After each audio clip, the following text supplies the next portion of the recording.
Kia ora, everybody, and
your Franklin Bull. Shout out to Liam Davis. He's been really good at both ends of the floor for the Bulls in the Rapid League. Here's your coin referees.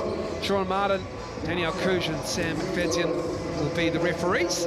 And if you're new to Sky Broadband Rapid League, it's 4 4-minute quarters. And it is up and down. 5 games that I've seen of the Sky Broadband Rapid League, Casey, they've called. They run some action. They do. They've got a lot of plays. Matt Lacey certainly is having a little bit of experiment with these younger guys and getting them to run exactly what he wants them to run here in the Rapid League.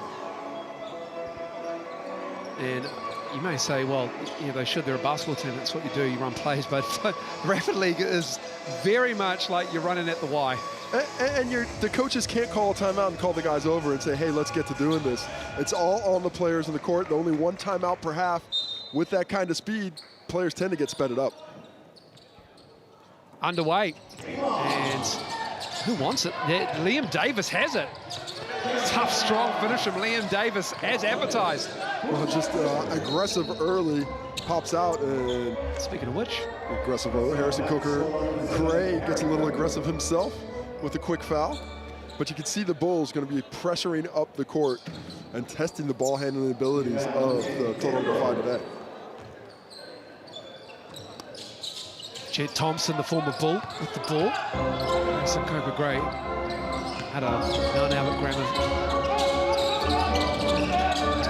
voucher.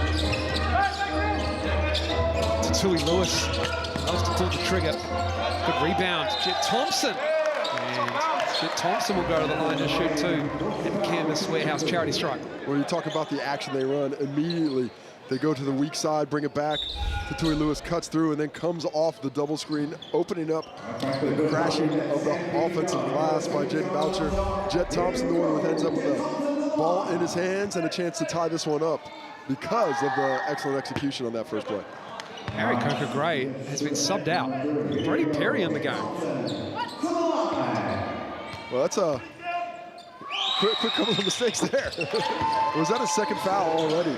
Yeah, he's got 2 fouls in 20 some odd seconds, so that could be a Rapid League record.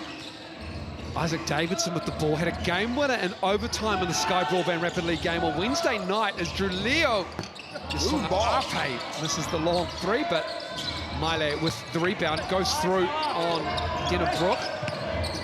Miley goes down hard, gets back up. Tatui can't see it coming. And it stays with the focus. Drew Leo just got a hand to it. Well, Tatui Lewis does not look at that ball at all. Just did not expect the outlet to come from Denham-Brook. And sometimes you're better off just letting that ball bounce out of bounds. Julio Lasongiape thought he was going to get another fast break opportunity as Dylan Boucher and his wife Nikki watch on. In a basketball New Zealand. And just a proud father today. Just a proud father. Fam is out to see Jaden play. Zion Anderson to the rack, puts it up and in. Good movement without the basketball, getting that cut down the baseline, making yourself available and penetrating the defense. Defy not settling for jump shots, attacking the rim, attacking the O boards. Davidson trying to step through. Boucher right up on him. Songa Ape driving. Oh! Songa Ape down the middle. Oh, about it too. He be athlete and shows off that ability. Boucher with a strong finish. And through traffic, able to get that kiss off the glass with the left hand there. Nice drive, good response. But I'm still thinking about that Julio Lasongiape dunk. I don't know. I haven't seen that before from him. He loves to score in this Rapid League, and they are all over him as a result. There's Brody Terry on the step through. Tui Lewis bumping him, no foul called. And nicely done by Denham-Brook to bat that off the ring. Yeah, that would have been two had he not knocked that out. Jet Thompson, the aggressive pass.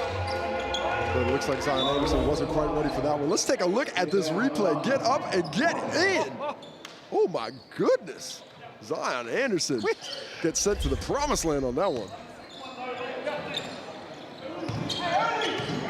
Now, Drew, I love the attitude that Lasongiape comes into these games with. He's coming for your soul, for your heart. He's out there trying to prove, hey, I shouldn't be playing this league. I should be playing in the other one. But if I'm going to play out here, I'm going to get buckets. Tui Lewis gives it to Jaden Boucher. Yeah, Lasongiape injury-riddled last season. Only played a handful of games. Turnover. Coca Gray back into it. Liam Davis to the cup and foul. Liam Davis is all action. Yeah, he's been aggressive on the ball. He had that fight for possession right off the jump ball, and here in transition, runs that lane nicely, attacks the rim once he gets the ball, nice and wide, doesn't worry about the defense in front of him, straight through it to Tui Lewis. He knows he doesn't have the size to dissuade him from his rim attack, and now he gets a couple of attempts from the Chemist Warehouse strike. I'm just going to ask politely to the truck, can we see the just dunk again and again? Can we see the dunk? Can we just see the, can we bring that up? Liam Davis at the line. We should just replay that every time we got a break today. Maybe at quarter time. Here it is. Here we go. Look at this. My goodness, that is a 2-foot plant. Man, and stare down afterwards. Oh, I like it. I like it a lot. Thank you for the truck. Liam Davis at the line. Hamilton Boys High School in a defeat for the Saints last season. This is the second. And it's Jaden Boucher running it for the fight. Tui goes down. And he travelled. He tried to get back up, but he dragged his pivot. An unfortunate loss of footing there. I think he thought his left foot was his pivot foot, but apparently it was that right knee that was on the ground. And he's looked like he's dealing with some type of injury as well. Heavily taped on that left knee. Does not look like it makes the mobility easy. Harlan Roden is in the game in number 7. So it's Adam Dunstan for the fight. Perry short on that one. There's Boucher to Tui Lewis. Lewis looking at the baseline, pulls it back. Rebound by Milak. Milak really does a nice job of controlling the inside action. Good on the glass, strong physical player despite a bit of a lack of height.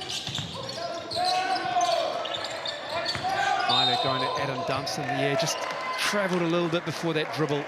Took that big step trying to get in that space, and Adam Dunstan withdrew his defensive pressure. And I think that lack of contact surprised Halasiale Male just a bit. Dunstan also a former Bulls player as well. 4 Bulls players out there, and Jaden Boucher. Roden excuse me, three of them out there, and Roden kicks it out to Boucher, to Tui Lewis. Coming up to the end of the quarter, 2 to shoot. Lewis pulls it back. Can't get the roll, and that's our quarter done and dusted. It's a 5-4 game at the moment between these two teams. It's the Whai with the 1-point lead. Well, a ton of shots for Franklin. They did a nice job of forcing some extra possessions. 2 for 8 from the field by Franklin. The Whai just 2 for 6, only getting 6 up, but the Whai dominating the rebounds, and somehow the Franklin Bulls still have that lead in shots made, but 7 rebounds to 3 in that first quarter for the Whai, and that controlled the possession game on the glass is tempered what's been going on in the turnover game, where the Whai have 3 of those to 1 for the Bulls. Get yourself a large Brooklyn pizza for $40 if you use that QR code, and then just punch in sell, score, all one word, and that's valid until Tuesday. There's been a feast of basketball action this round. This is game number 7 of the Sky Broadband Rapid League of 8. Got the Airs and the Giants from Nelson coming up next as well. What a game that will be to round out round 5. Yeah, just thinking about it makes me hungry, thinking about that one. But it's going to be interesting to see what kind of pace those teams can get against each other. The Taranaki Airs, of course, playing their second game of the round. Perhaps need to do a little bit of scout, get that scout on the road. Maybe they use the fiber to do it. Yeah, I've been smashing the fiber this weekend, to be honest. Multiple streams going, legal streams. Of course, Sky Sport Now and Sky Go. Well, as you do, that's where all the good stuff is. Brody Perry and the Bulls out there now, ready for quarter number 2. Neither team really determining the action as of yet. Just kind of feeling each other out. A couple of jabs. One haymaker thrown, but it hasn't knocked anybody out just yet. Dunstan in the high post. Jet Thompson given room, takes the drive, and one. Jet Thompson just given too much room there by Leosong Ape, commits the foul. Leosong Ape kept retreating all the way back to the cup, and by the time he decided to put forth a little defensive effort, it was all hands right next to the bucket. Easy whistle, easy bucket, and a chance to double up the Bulls with a make here, which he does.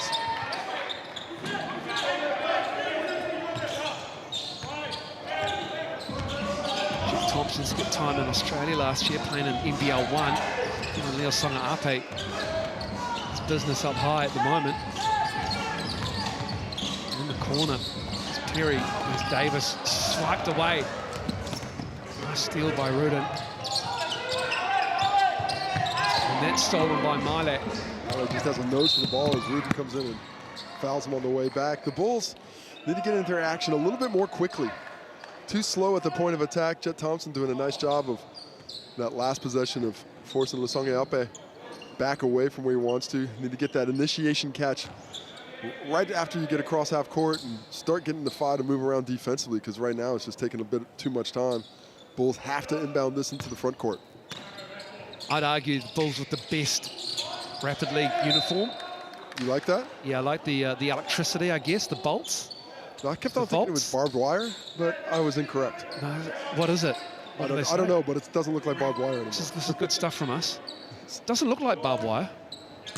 It's like electricity. It's electric. Maybe electric fence to keep the Bulls in. Maybe electric bulls? Yeah, maybe. Riding the Bulls like at a pub or something? This is all good stuff. Ape, and he is just a handful. He's shifty and strong. Shifty. Just has a really nice ability to change directions. You see from the left to right crossover there on Boucher. And then finding that space in between Zion Anderson and Boucher when he's trying to finish out the rim. Not a lot of space there, but his body control very solid in the air as he gets that foul, gets the first free throw, and looking to make it 2 from 2 here. Also a fan of the hot tank for the Whai, Tauranga Whai.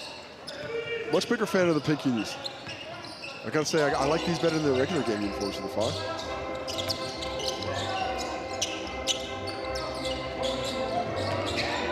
Thompson. Nice baseline cut by Boucher. Gets the rolling in. Well, Jen Boucher's been doing a nice job moving without the basketball in this game, setting up a passing option for Jet Thompson there, and the Whai trying to take control, but the Bulls looking to respond. Leosong Ape shoots for 3. Davis, again, making a nuisance for himself on the weak side this time. Yeah, Adam Dunstan gets that foul, but Jet Thompson misses the box out. And that missed box out opens up the opportunity for those second chance points. Off to the line.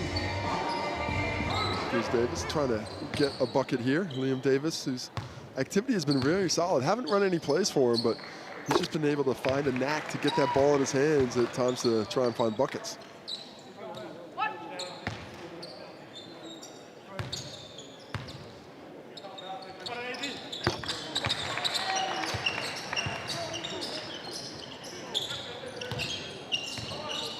Five with his 2-point lead.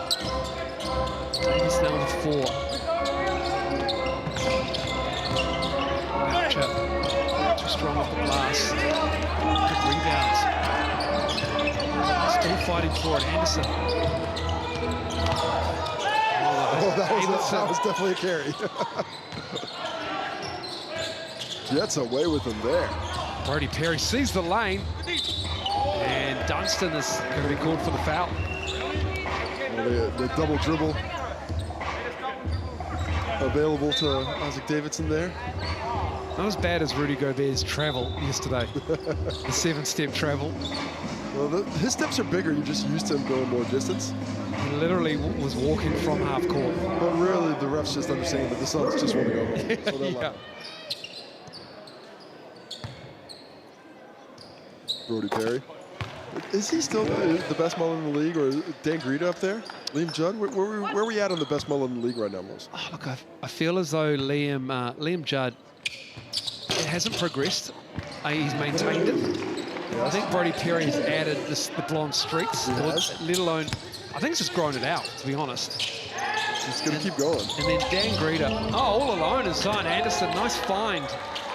And that'll break the deadlock, 12-10.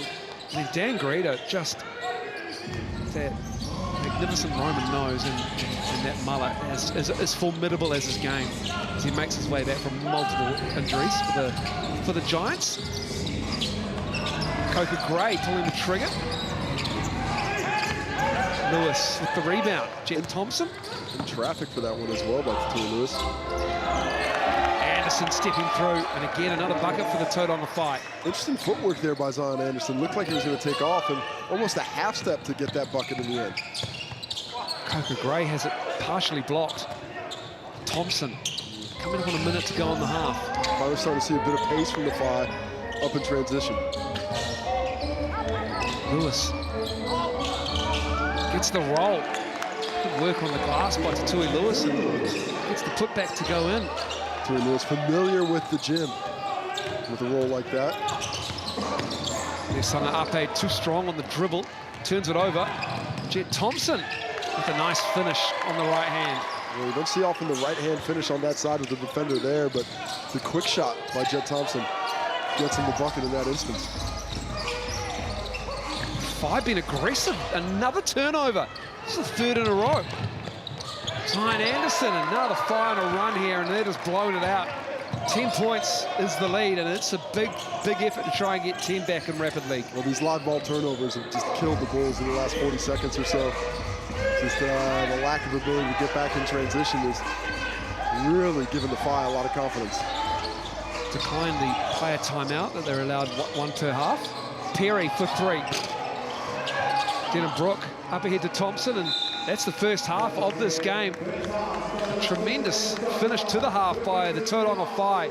Sees them lead 20-10 after 8 minutes of basketball. Well, they just finished so strongly to get to those 20 points, and did it by just locking the Franklin Bulls out defensively. Under 20% from the field are the Bulls. Just 2 for 12 overall. And it's that kind of efficiency is not going to get things going. You know, as we take a look at the few of the first half highlights, as I'll talk about the stats, but the Bulls, neither team able to hit a 3, but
And it was a good, strong finish to that second quarter. Bulls just 2 field goals. Finding their points from the line. Just not being able to find anything from deep. They're 0 for 5. Fire 0 for 3. And just a lack of ball movement, a lack of execution. They got to start playing for each other. Right now, they're just trying to line it up and beat your man one-on-one. The back line of defense for the Whai has been solid enough to knock that going. Here we see some ball movement to start things off. This is the kind of activity they need to keep going. Davidson. Now Isaac Davidson gets a much-needed bucket, and it's a 3. But the good news is they're only down 7 points now, despite that horrid shooting in the first half. Zion Anderson loses that one in transition, a bit too aggressive in that opportunity. But now the Bulls, can they build on that offense? Can we see that ball move again? Davis on the drive. That's good defense from Jaden Boucher. The reach around as he's getting driven past by Liam Davis. That forces that turnover there. Davis felt a little bit of contact, but not the way the coin officiating crew saw it.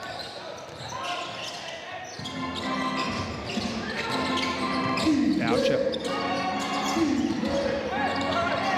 Anderson lost it, regathered, puts it in. Wow. Nice drives. His pressure on the rim has been very solid. Been able to recollect that one before losing possession for 2. Davidson over Brook. Liam Davis on the glass. Perry. Up and under. Perry and Davis crashing the glass to great effect.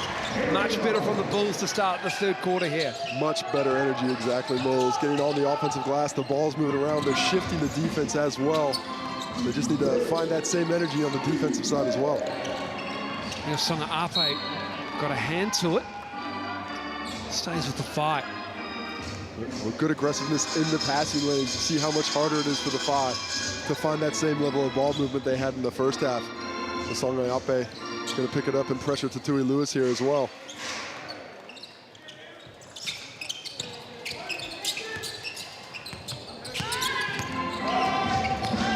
Jed Thompson all the way to the cup. Oh, he can't get the finish. He'll head to the line to shoot 2, though. Well, somebody's got to help Coca Gray there. He's pressuring the ball at half court, and he does get beat. You're going to get beat when you're pressuring somebody that high, but somebody slide over, take away this layup opportunity. He's not going to be able to recover from behind. That lack of rotation ends up in free throws.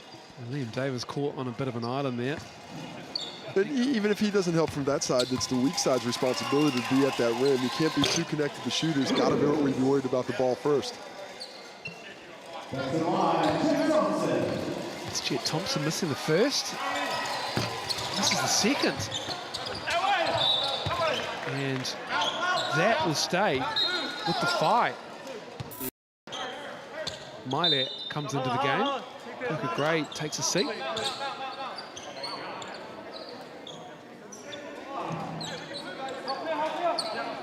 Just adjusting the clock, I believe. Put it up to 2:16. And need to make sure we get all this correct. Perfect now. Like the sands of the hourglass. The shot clock is correct. Dunstan.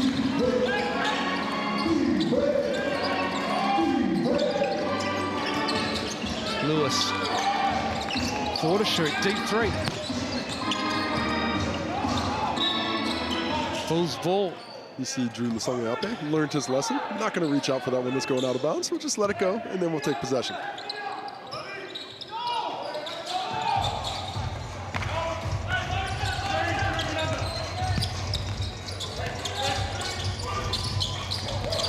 Oh, Jaden Boucher. Vintage Dylan Boucher on that one. Drops the shoulder just a wee bit. Dylan Boucher sitting immediately to my left as well. It looked like he was trying to prepare himself for a little activity, but then just dropped it a little extra. Gets the whistle. Except Jaden didn't protest. And then he cops one in the face. It's Jaden Boucher. Just smarting from that one. But he gets warned with the foul. So you never want to foul a player with your face. That's the worst way to foul somebody. As we see, Davis is going to come around. Is that from John Wooden's wow, that is tough luck. That is unlucky. Man. I think if the officiating crew got a second look at that one in slow motion, that would have to be an offensive foul, as it were. Fouled him with the face, so 2 free throws.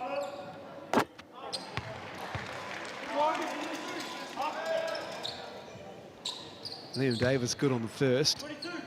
Put together a nice game, Liam Davis. 5 points now. Make it 6. Then the Bulls, only a couple buckets from getting back in this one. They played much better defense this quarter, holding the 5 to just 2.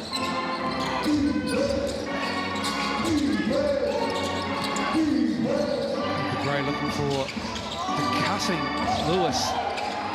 Davis with the rebound. Who's going to cut it to 2 here with a 3 is Songa Ape, and 1 for that matter. Davis on the drive, stepping through, blocked by Denham Brook. Nice defense from the vet. Would like to see that ball move a little bit more. You've gotten back in this game because of that ball movement, that unselfishness. Just the ball in 2 hands on that possession.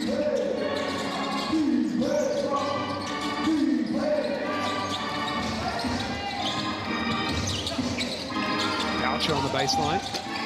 Short. Milet will get another stop here. They have just locked things down defensively. Oh, there's Songa Ape. Like a bull in there. And he turns it over. Well, when anybody on this Bull squad tries to take matters into their own hands, that's when we're finding a little less success. Need to come down. If you don't have a great shot, come to a jump stop, kick it out, let that ball move around, force this defense to react, to rotate, and that's when you're going to find those driving lanes on that second, third rotation of the ball.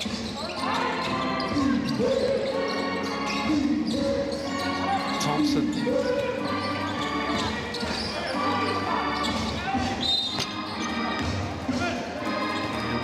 Is it a foul on the shot? Yeah, it didn't give him his landing zone. Didn't. Just closed that up just a bit more. He was a bit more concerned about the drive instead of the shot. When he ended up challenging it, he did his best to avoid it, but did not do a good job of getting out of the space. And that is coming up next at 3 p.m. The Bulls and the Whai here in the Franklin Pullman Leisure Centre. Both coming off a loss in round 5. This is the penultimate game of the round. But the Airs visiting the Giants and Nelson. To this game is Thompson. And this is 0 for 4 now. Jet Thompson is the iron unkind from the stripe.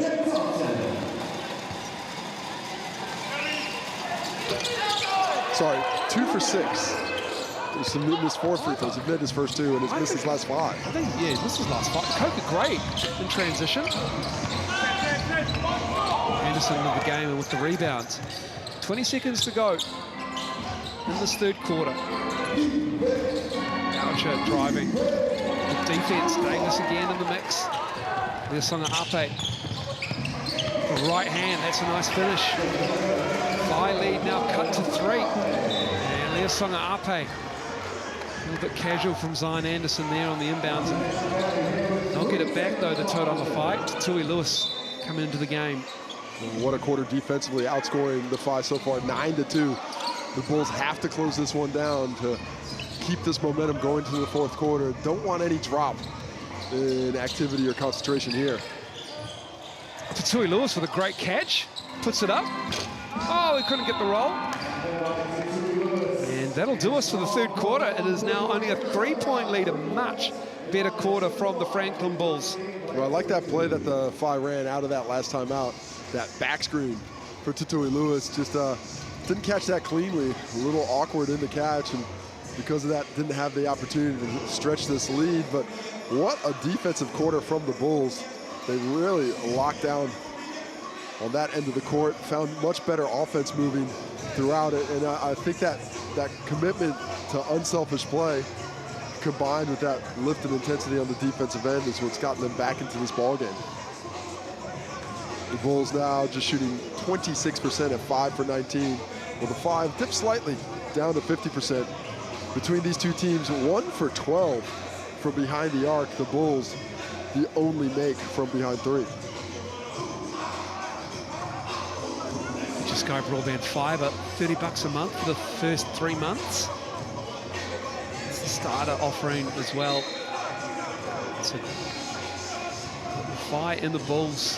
There really is no better way to watch the Sky Broadband Rapid League than with Sky Broadband Fiber. That's a good point, Casey. I think this league is technically built for it. I think it is. I think you're right. The Bulls coming into this fourth quarter, both teams have their player timeouts available. 4 minutes to decide this one.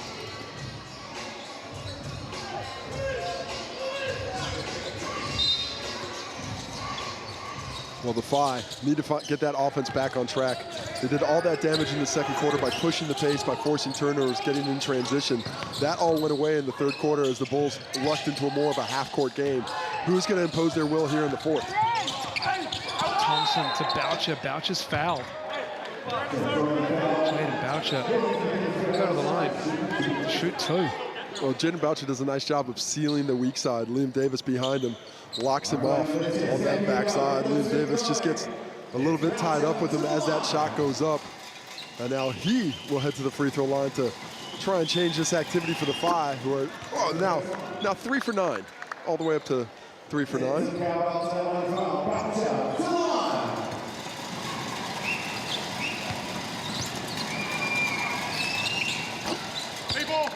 Making both there. 24-19. Squeezed up to 40% from the stripe.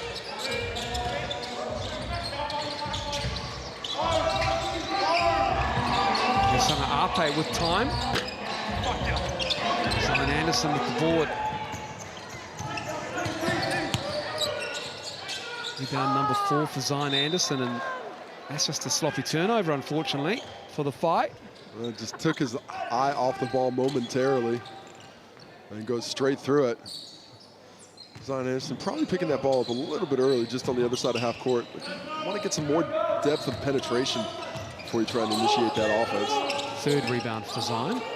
Dylan Brooke has 6 in this game. Riley has 5.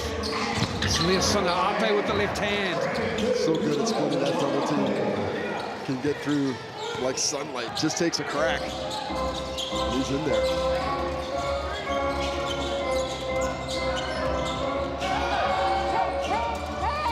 Tui Lewis. Bulls meet him at the rim. Get the stop. Isaac Davidson.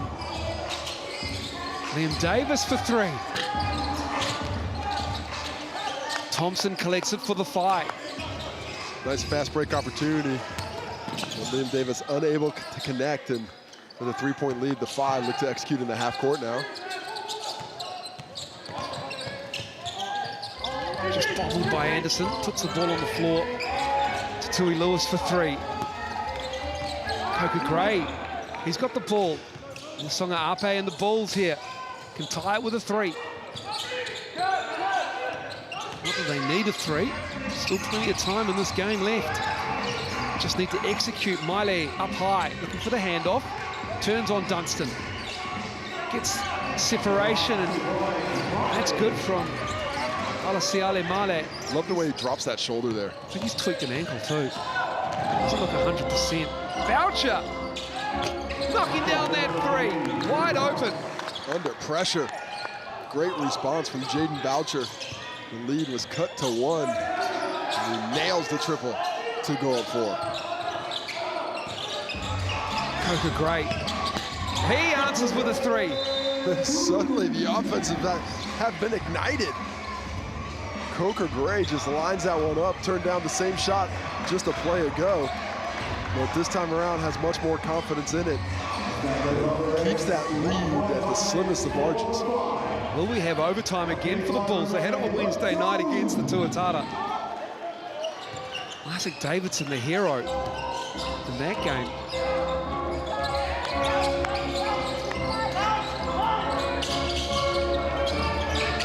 Here's Thompson. 10 on the shot clock. Plenty of time. Thompson drives. Blocked by Davis. Bulls can take the lead. Songa Ape. Oh, he's smashed. He's smashed by Denham Brook. Well, nice job initiating that transition opportunity. Liam Davis protecting the rim, blocking that shot, and instantly the Franklin Bulls go from defense to offense. Nice help side. He didn't get there earlier, but this time with the left. Takes it out on time, and Drew Lasonge-Ape, just such a threat when he's driving to the hole. Hits the first free throw to tie it up. If he can nail this second from the Chemist Warehouse stripe, the Bulls will have their first lead in basically since the first bucket of the game. Oh, it's bobbled and it's tracked down by the fight. Minute to go in the Sky Broadband Rapid League game. It's Jet Thompson up high. Tui Lewis giving a good look. Oh, it's going to be Boucher on the offensive rebounds though, and he's fouled. Good hustle on the weak side from Jaden Boucher. Well, great look from Tui Lewis. That's his shot. Halfway down, doesn't go, but Jaden Boucher does not give up on the play and just has a knack for being in the right place at the right time. Moving without the basketball today is did a nice job defensively, but that offensive rebound there. Give him a shot for two, misses the first, but still has a chance to get his 10th point of the ball game with the make here.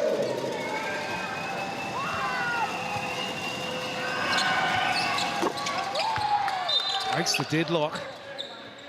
Zion Anderson comes in on the make. Rudan sits.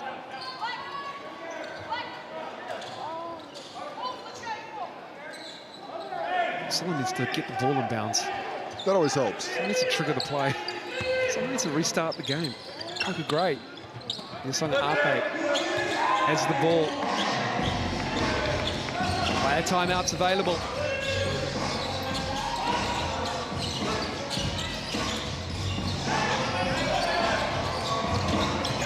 Lost the handle.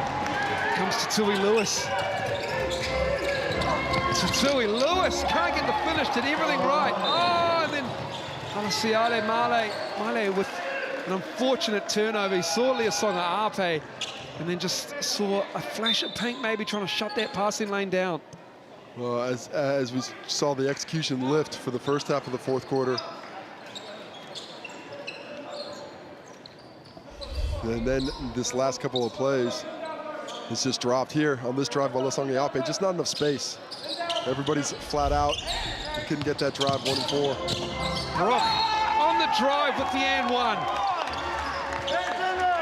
Beautiful drive there to give them a 3-point lead and a chance to make it a 2-possession game if he gets this. Nice find by Jet Thompson.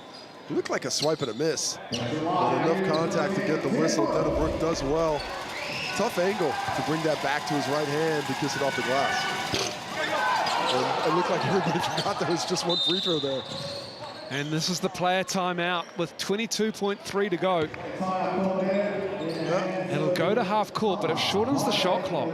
Yeah, normally I don't mind the player timeout here, but down 3 with 24, I'd like to see a quick shot on the rim, and then you can get in a foul game, save that in your pocket for getting that possession back. As it is now, with 14 seconds on the clock for them, they really have to hit a 3 here. If they don't, they'll be in foul game. Yeah, because they call it in the backcourt, they advance it, but also shortens that shot clock. Down 3. Of course, Isaac Davidson was a hero a week ago, and a turnover. Unfortunately, Male lets Denham Brook get the ball, and that's going to be the 4th team foul on the Bulls, so free throws the rest of the way from here on out. Mile commits the foul, and Brook at the line. He can ice the game here. Player timeout available for the Bulls now.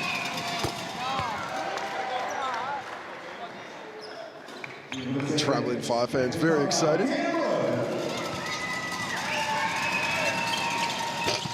It's the roll on the second. Here's Isaac Davidson. Well, he's definitely pulling up quick. It's Jet Thompson with the foul. Smart foul. Good job. You get your hand in that cookie jar. If you get a steal, you're off the other way. If you get the foul, no harm done. Still have the ability to put him on the sideline. Fouls from here on out, though, will send him to the line.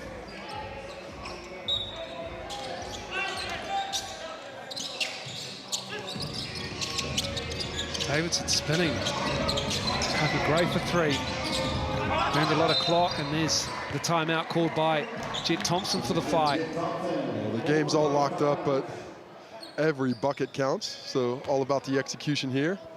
The Phi looking for one last shot and move this from a 5-point win to possibly a 7 or 8-point win with a buck. Nice job by the Phi to close things out in this fourth quarter. After their lowest scoring quarter of the game with just 2 in the third, pop back up with 10 points here in the fourth to secure the victory.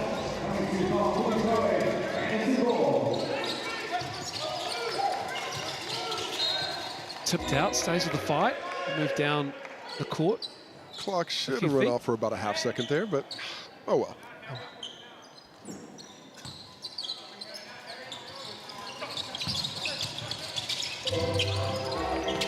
Boucher on the baseline, puts up the finger roll. Brook, can he get it in? He can't, and that'll do us. That is the Sky Broadband Rapid League game between the visiting Phi and the Bulls done and dusted, and it's the Phi who come away with the win by 5, 32-27. Well, nice job by the Phi, doing it on the defensive end. Final score 32-27.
Technology.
Basketball is a movie, and every game is a blockbuster. E for excitement, entertainment, energy, and epic. Cells NBL 2024 is rated E.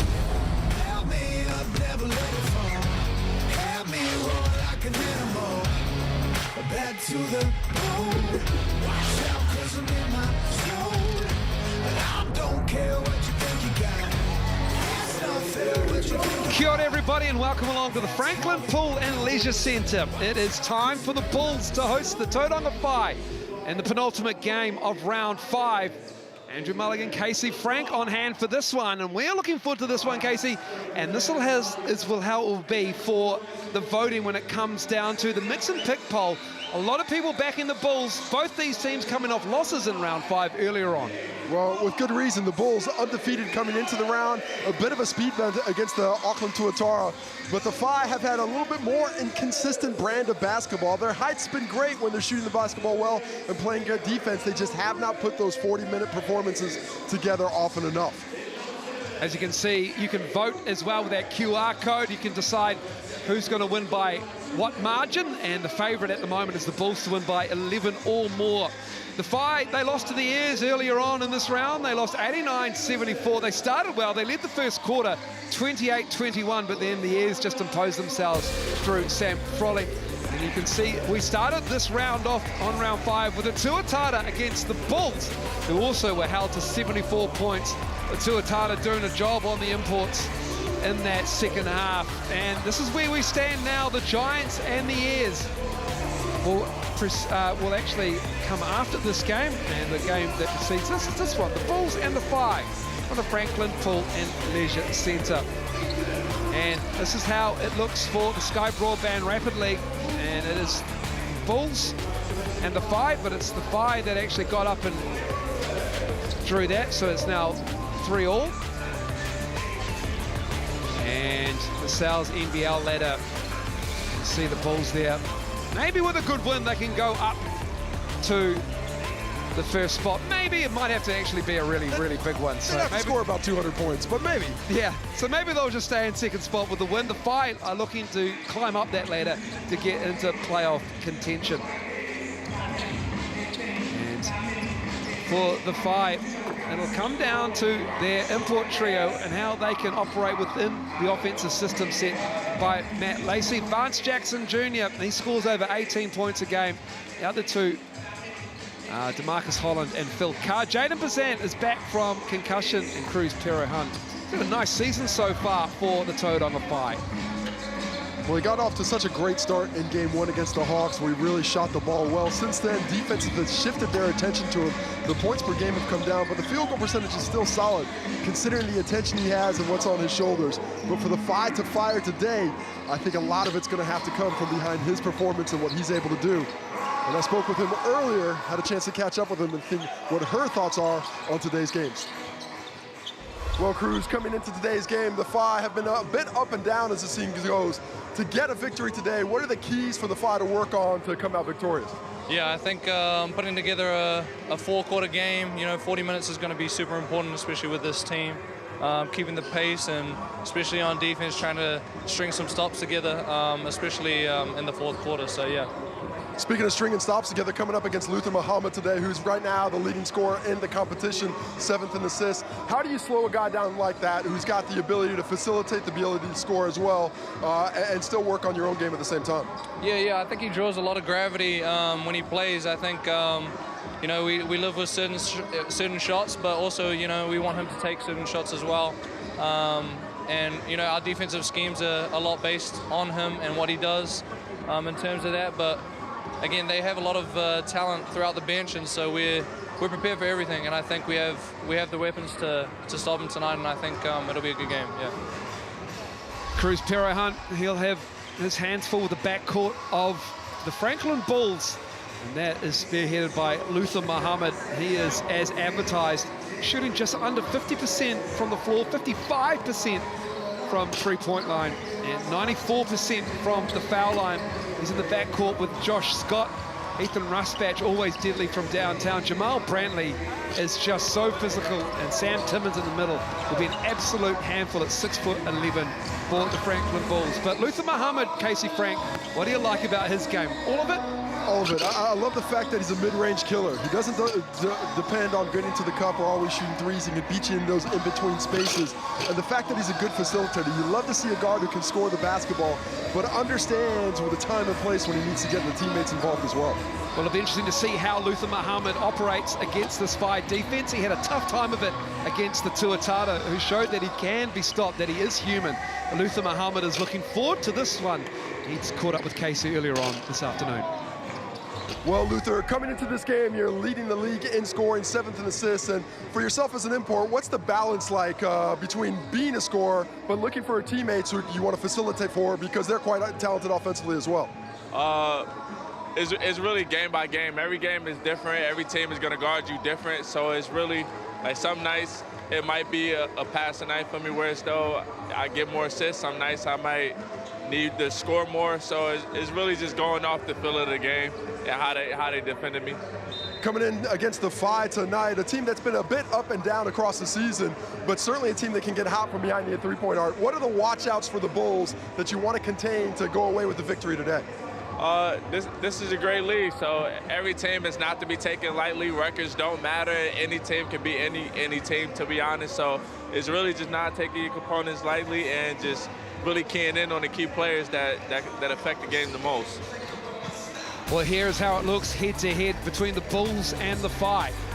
Well, you look at Muhammad, leading scorer in the competition right now. Vance Jackson Jr., his opposition. It's all about the rebounds for me. Sam Timmons is going to impose his will on the interior of this defense. Can Philip Carr withstand the size and strength of Timmons? Points per game, vastly different. The Bulls doing most of it from inside. They're one of the 9th in the league in three-point field goals made. The Whai are second in three-point field goals made, but it hasn't made a difference, still 10th in scoring.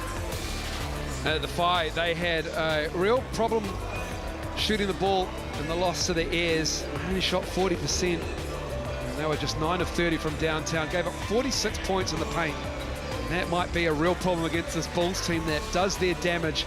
They have the best three-point shooting percentage coming into round 5, but their three-point rate is really low. It's only about 20. Yeah, it's way lower than we want to be. And when you look at the made field goals per game from behind the arc, the Whai are making 9.75 per game coming into the round, where the Bulls just 7.25. And the Whai do an excellent job of defending the three-point line. They've got one of the lowest the second lowest field goal percentage defense at 3 at just 26%. What that tells me is this Bulls team is going to be able to attack inside. The Whai are going to be extended, guarding that three-point line, and that's going to play into the strengths of this Bulls team. Well, the Bulls against the Tuatara in their loss, they only shot 40% themselves. They were just 7 of 22 from downtown. They gave up 51 rebounds to the Tuatara and had 44 points in the paint. But they did have 22 second chance points. They all crashed the glass, but they are going to be a real handful on the offensive rebound as well. Just only about 31% is what they get on the glass, which is pretty impressive for a team in the South NBL. Yeah, coming into the round, it was over 33% of offensive rebounds. Weren't able to get that kind of activity off the glass against the Tuatara, and that really hurt that offense, those second chance opportunities. This team feeds on it, especially in this building. It's going to get loud. Everybody's right on the court. The Whai have to withstand the early run from the Bulls, and the Whai have not been performing well in the first quarter. So it'll be interesting to see if they're able to change that trend today. Seconds away from getting this game underway. It'll be Timmons and Carr to jump. Sam Timmons, he had 7 points, 10 rebounds, 2 steals, 2 blocks against the Tuatara. will be the Bulls to start us here at the Franklin Pool and Leisure Centre. Josh Scott. From Muhammad back to Rusbatch. It's a clean look. It's going to be poked away by Scott, but it will be FIBA ball.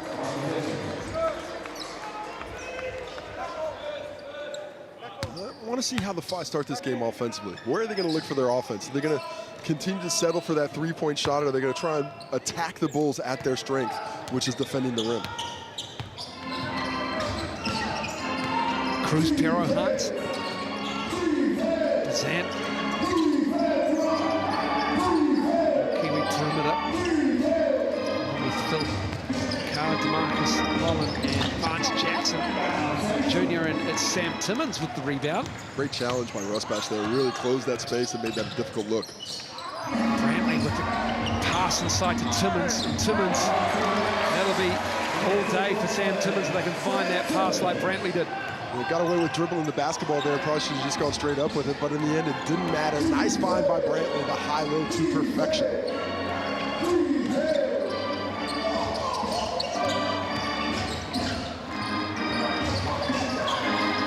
Here's Holland. Carr for three. Oh, nice from Phil Carr. He's got a stroke. He can definitely stroke it from deep, and the size of Rusbatch just not long enough to contest that shot because of the height of Phil Carr. Just 33% from beyond the arc. Muhammad gives it back to Josh Scott. 8 to shoot, still plenty of time. Another catch inside for Timmons. Timmons gets the and one. Sam Timmons feasting at the moment down low. He's just way too big for Jaden Bazant. That is a mismatch if I've ever seen one. Bazant does well to catch him early and force him to put it on the ground, but when help doesn't come, it's just too physical, too easy. Jaden Bazant essentially fouls him with his face. Where's that elbow? We've seen that a couple of times today, once in the Rapid League, but in the wrong place, wrong time for Jaden Bazant. Good, strong move by Timmons twice to start this game off. Timmons shooting 50% from the line is good on the end one. The stroke looks good. It's always surprising when a guy who's got a decent looking stroke has a free throw percentage that low. Bazant. Muhammad recovers on the gamble. Holland operating with Jackson Jr. up high. Rusbatch right there.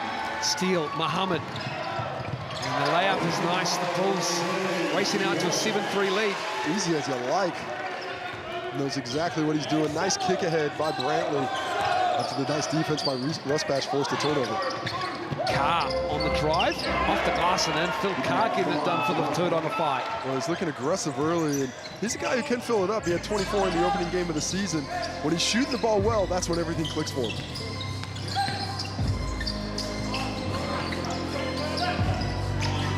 Muhammad, they show hard on him again. It goes to Timmons. Give him the baseline. He's fouled. Sam Timmons will go to the line to shoot two. Well, it looks like the FIBA are in the baseline double in that play. Vance Jackson saw it, but the weak side help divot. So when the double finally comes, when that help comes, he's already at the basket. Sam Timmons actually recognized that defense a bit late. If he had spun earlier, it would have been an easy layup. Instead, back to the free throw stripe, where he can be a bit up and down. But he's 1 for 1 today, so maybe the streak continues. Chemist Warehouse line is good for Sam Timmons. Early on, Sam Timmons putting it together. He's got 7 points. 9-5. Phil Carr has 5. Seven points from Big Sam Timmons early. Well done by the big fella. Get himself involved. Jackson Jr. gets that to go down. A fantastic shooter for a big fella, and uses that up fake to get Brantley off his feet, and then the leaning shot showing a bit of skill. Rusbatch with a shoulder fake. Timmons with a tip. He is feasted. He's got 9 now to start this game. Oh my goodness. He's 3 for 3. Just his second rebound, but he is just eating up the FIBA on the interior. Pero Hunt left alone in the corner, can't make the pay. The ball back to Big Sam. What are we doing here? Let's feed it to the big fella. Roll, Sam, roll. Rusbatch on the drive.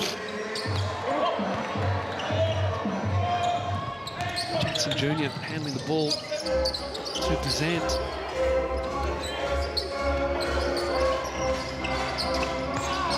Muhammad with a steal. I'd like to see Prufero Hunt be a little more aggressive with the ball in hand. He can't just pass everything. He's got to find some ways to bend that defense himself. Solid defense on that possession in transition, though. Muhammad averages just under 2 steals a game. No whistle on that one. Just good Whai defense. Jackson Jr. in a back down rush patch. Here's Pero Hunt. Can't get the roll. Timmins with the board. That's his 4th. Muhammad left alone. Strokes the 3. If I get lucky on that one. Yeah, very fortunate. You normally don't want to leave the leading scorer in the competition all by himself. Yeah, just over 26 a game. That's my scout. Over 28 a game, I should say. Brantley, great work, Brantley. That's what Jamal Brantley does. He is into everything. He's up and in the whole time. Just so aggressive in that passing lane. First gets his hands on this ball. He's help side. He also gets his hand there, and then out hustles 2 players to get to it. Knocks the ball off the foot of Bazant, and that's going to be a timeout to the Whai as the Bulls take possession of this one. And not a bad start for Tauranga up to this point. But these middle minutes of this first quarter, this is typically when the Whai have struggled. They've really been outscored minutes 4, 5, and 6 throughout the season. And checking into the game before this timeout was Dom Kalman-Poto. He caught up with Casey earlier on in the afternoon to talk about his 3x3 journey with the New Zealand team. Well, Dom, in the middle of Sal's NBL season, but you've come from a 3x3 season where you've been playing with the national team and a lot of basketball there. How do you find that style of play, and how do you find it translates over to the Sal's NBL? It's hard. 3-on-3 and 5-on-5 are completely different games. It's all obviously the same sport, but different rules, different level of physicality. A lot faster in my eyes is 3-on-3, and a lot more fitness you need for that game. But you know, translating it back to 5-on-5 is really hard. And when you're trying to translate it, what do you think the biggest jump is, and how long does that take? Because when you've been playing, you've been looking pretty comfortable, but still early in the day. Yeah, it's I don't know, it's pretty hard. It's like I said, the physicality is a lot different. You can be a lot more rougher in 3-on-3 than 5-on-5. So it's just when I'm in training, not being as physical as I'm used to. And yeah, it's running up and down the court is a different experience too. Loves that half court. There he is. Down low with Brantley is fouled. Another foul here by the Whai down low. They're proving to be a handful of the Bulls. That's the 3rd foul in the paint. They're going to be free throws 4 and 5 here. Big difference right now for the Whai area of concern is 3 turnovers in this game. Coming into the round, average just 10 turnovers a game. So in the first half of the first quarter, already almost a third of the way there. Need to find a way to penetrate this defense of the Bulls, but still take care of the basketball, because if they're on the wrong side of the possession game, it's going to be a very long afternoon. And before this round started, they were the #1 defensive rated team. They were unbeaten, taken care of by Tuatara. 13-7. Up high. 5 of the 5 points here. Pero Hunt, Davidson on him. Holland stepped out. He's got to shoot that one. He's got that baseline drag. The penetration comes, that helps there. He gets that shot. If you don't take that look, the defense is won, because you've bent the defense to get that look out of the corner. Unfortunate turnover, the 4th one for the Whai here in the first quarter. Played around the world, has DeMarcus Holland. He's played in Mozambique, of all places as well. Defensive specialist at college, University of Texas. 3-time Defensive Player of the Year there. Luther Muhammad using a good matchup. Muhammad with the floater on the baseline. Love that patience. Waves Josh Scott out of there, says, give me the space. I can shoot this jumper, but I'm going to look for the floater game in between. That's when he can kill you. Pero Hunt knocking that down. And that's the most aggressive he's been with the ball in hand. I think he's going to have to take those shots that are half open, especially from the three-point line, to keep the Whai tight in this one. Isaac Davidson looking for some action with Jamal Brantley. Double comes quickly. Muhammad misses another three. So a couple of misses for Luther Muhammad. Nice Holland. Put the Jets on, but Davidson was there to meet him. Shot clock down to 12 now. Operating with Carr. His catch. He's a long player is Phil Carr. He just backs his way on a DKP, but there's some physicality there, and it's Brantley who can't control the rebound as Vance Jackson Jr. checks in for the fight, and so does former Bull Tatui Lewis. A number of former Bulls players actually in the Tauranga Whai team. Yeah, they just transferred a little further south. Tatui Lewis made his bones at Country Waikato. So probably a little bit of a shorter trip from down to Tauranga. Brantley gets it back for the Bulls. Davidson for three. Knocks that down. Isaac Davidson shooting the ball really well over the last couple of rounds. How about the unselfishness of this import trio for the Bulls as Marcus Holland just powers through Josh Scott there. But these imports have decent looks, but they're always looking for that extra pass, trying to get everybody else involved. And that kind of unselfishness is really contagious when it goes on. As you see that contact, Josh Scott came off a little bit the worst for on that one. As the Bulls go with a bigger lineup, Timmons, DKP playing together, Muhammad and Brantley check out. Russ Batch as well coming in. Vance Jackson knocks that three down. That's his game. Three ball is not a problem for the Whai here. And committing fouls at the other end is a foul, is a problem as well. On the other side, the Bulls defensively, DKP close enough to Vance Jackson Jr., but took a step back because of the little jab step. You have to understand when you're guarding Vance Jackson Jr. that he wants that triple. That is what his offensive game is based around, and that's where he's going to find his success. I'll be in the bonus next as Marcus Holland goes down. Davidson sees a lane. Tatui Lewis does well to knock it out, but DKP's there, cleans it up. For that last line of defense, where was it at? First on the Davidson drive, gets that open look. Tatui Lewis does just enough, but then on the rebound as well. Boucher, Jaden Boucher manages to save it without picking up a foul there. DKP knocks it away, streaks down the other end, he gets the layup. Full court for DKP, not like 3x3. Doesn't love the run, but he likes the buckets. He gets his hand on a couple of balls and eventually rewarded after that activity in the passing lane.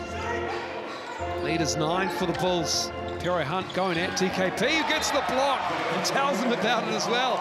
One one-on-one move by Pero Hunt. It's just fantastic to see DKP where he's at right now. Duncan Mapoto a year ago was going to take a year off from basketball, as we see Cruz Pero Hunt quickly on the inbound get a shot up, misses that corner three, but we're back to the action. But DKP's fitness has been fantastic as we see Vance Jackson hit that mid-range. DKP probably lost, what, 30 kilos in the last year? I mean, he's got a completely different frame than what we saw 12 months ago.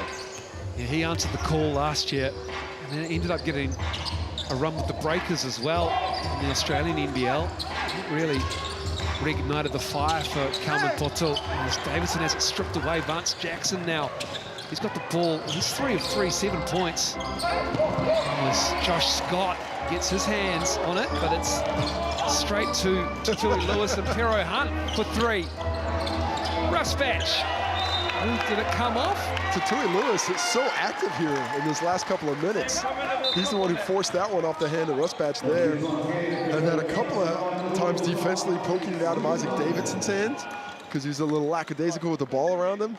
But that energy, exactly what Tatui Lewis needs. And if you like these 5 jerseys, click into the merch store. You can find them online for every team, part of the Hawks. Tatui Lewis with a quick trigger. Well, that's no surprise. Vance Jackson Jr. making a pest of himself in the backcourt.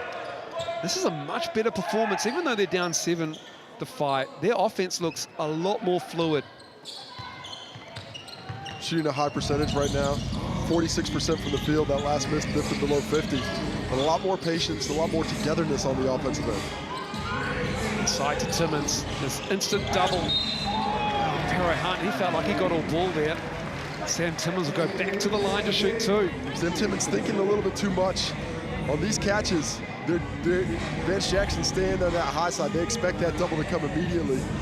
So when he hesitates that half second, that's what enabled Cruz Pero Hunt to come over. Probably doesn't even want to dribble when he's that low, just spin baseline, get the finish. But not too often he's seen double teams this year because of the prolificness with this Bulls lineup can shoot the basketball. Sam Timmins now has 10 points and 4 rebounds. He's a perfect 4 for 4 from the Chemist Warehouse line. Just ruined it. I did it.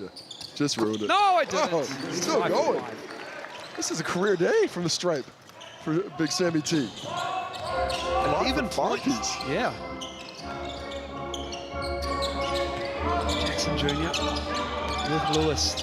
Rusbatch gambled. Timmins foul.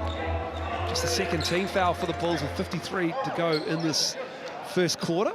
And actually a really good foul with Rusbatch out of position, getting your hand in. I mean, you don't always want your big to use that one up there, but stops the possession. Would have been basically a 5-on-4 break.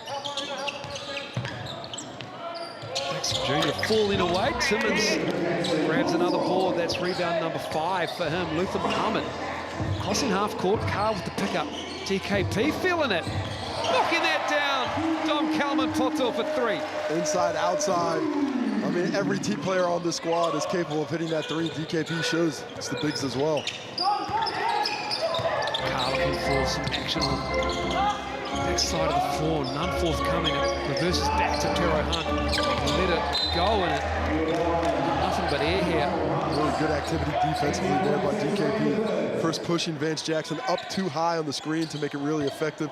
On the switch, he drops, but closes that space enough to make that a much more difficult shot for KPH as he shoots the air ball. Shot clock is off here at the Franklin Pool and Leisure Centre. Muhammad out the bump, and that's just a shooting foul coming up for Luther Muhammad. I think he passed it off, but they're in the bonus, so he's got a couple of shots because that is the 6th foul of the quarter on the 5. Just so shifty. That inside-out move completely freezes to Tui Lewis. And Muhammad, had he known that whistle was coming, he certainly would have gotten that one up on the glass. Instead, a chance here to go up 14 points with a couple of makes for Muhammad. Is just 4 in the quarter. Bit slow for the leading scorer in the competition, but I got a feeling he's going to be up there at the 27 spot by the end of this one. When you're down 13 and you've held the league's leading scorer to just, what, now 5 points, it's concerning. It's going to be a worry considering how much you're giving up inside as well. And you're right, Casey, that second half of the first quarter has been a problem for the Whai here. As the stats prove, a turnover. And that'll do us for the first quarter. They pushed it and it didn't work for the Whai, and they are down 14 here at the Franklin Pool in Leisure Centre. The Bulls lead 29-15.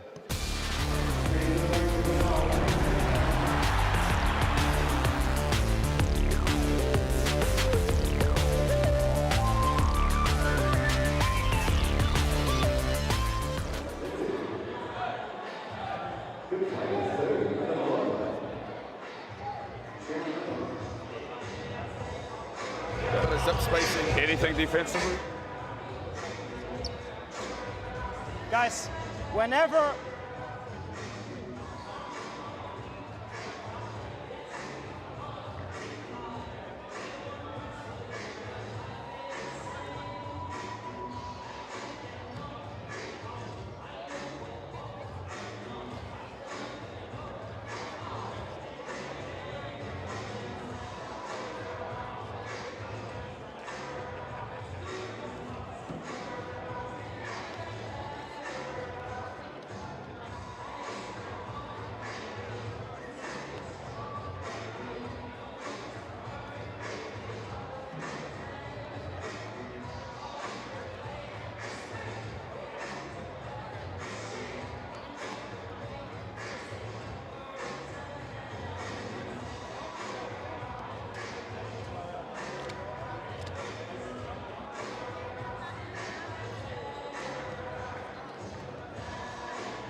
Welcome back to the Franklin Pool and Leisure Centre. You won't believe the levels of professionalism exhibited by Casey Frank and myself after being delivered an entire Sal's pizza at quarter time.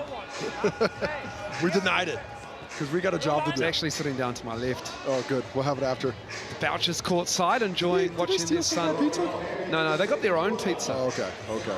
But they are looking at the box score here, and it's their son, Jaden Boucher, for the fight, and it's not really going the way of the visitors here. You can get that large Brooklyn pizza.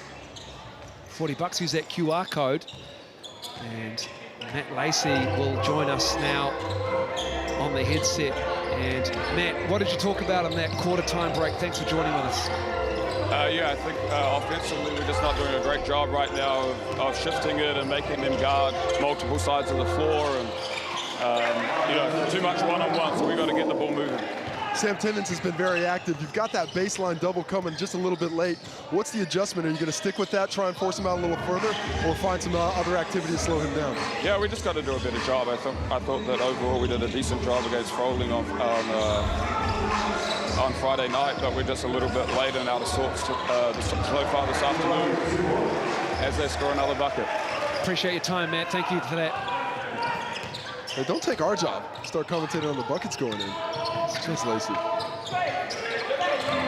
Well, I like what he says offensively. Get that ball moving. As Vance Jackson Jr. says, I don't need movement, I just need a pull-up. But if you get that, oh, Jet Thompson with the steal. And just like that. Oh, nearly. That was the activity exactly what this five squad's looking for as Jackson and Brantley get locked up. Ahmed misses that. Vance Jackson, he's got 10 points now. Pero Hunt pulls the trigger, knocks that down. They've got 8 points in the first minute and a half here of the second quarter, and that's after scoring just 5 in the final 5 minutes of the first quarter. That offense completely locked down, but the energy, the enthusiasm, much better coming out here in the second quarter. And Franklin Bulls team, frankly, looks a little bit flat. Looked like they thought they'd done all the work, but it is a lot of time left to play. And Toronto Whai have turned it around very quickly here to start this second quarter, and it's because of that energy on both ends of the court. Cruz, get on the same side as Phil, D and Jet. Yeah. Okay. Next offensive set. When we're in 20s, let's go tick curl. So Vance, you're gonna set the first one. You have to get your ass back, and we have to play defense. Next offense. We run 30. Mo, Josh, Ethan, Jamal, Sam, get over top. Be ready to play, Mo. You overthink, all right? You have to beat them bilateral if you beat someone. Hey, side ball screen, then drop, Jamal. Boom, good screen, move.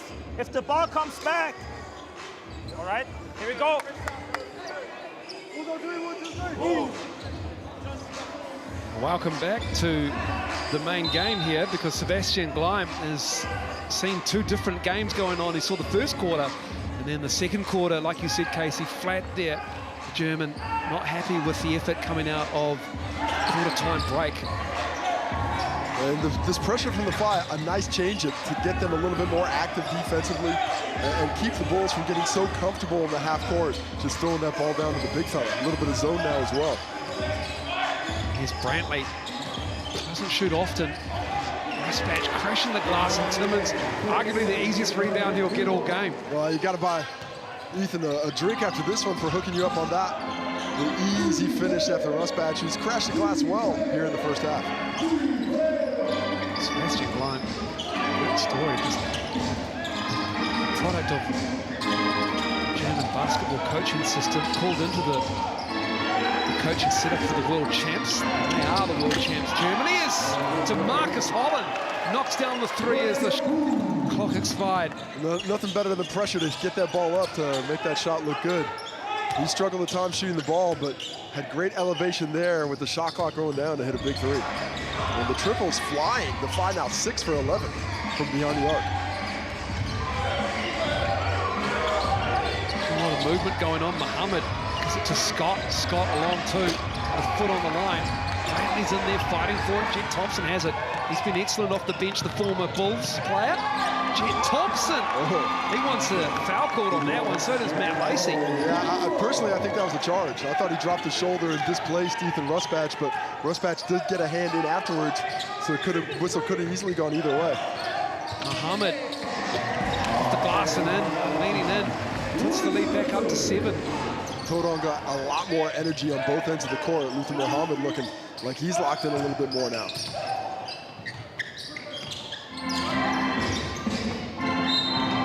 Wild pass.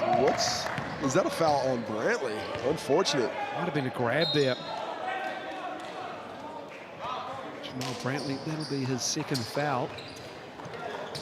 And just locked up there. I'm not sure that his foul had a lot to do with what would have been a turnover, but this is a handy team. The Bulls play physically. At times, they're going to get that hand caught in the cookie jar. It's just his first foul for Jamal Brantley.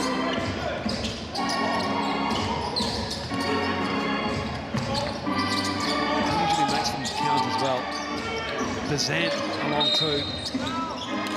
And a foul underneath on the box out.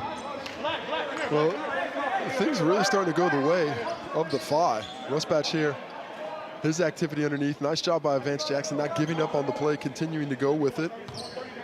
And just after that on-ball screen, he rolls through. Rusbatch gets locked up with him. Vance Jackson Jr. knocking down another 3. The Bulls not reading the scout. He's 5 of 6 now. He's 3 for 3 from downtown. He's got 13. At halftime, they are going to be told, make this man a dribbler, but they are not doing a great job of that just yet. Scott fires it out. He had the lane wide open. Predetermined pass. Just shoot that ball. He did all that work to get there. Finish it up, get your bucket. This is when that unselfishness I spoke about in that first quarter can come back and bite you. Eventually, somebody's got to shoot a great shot, and if you have a great one, go ahead and take it.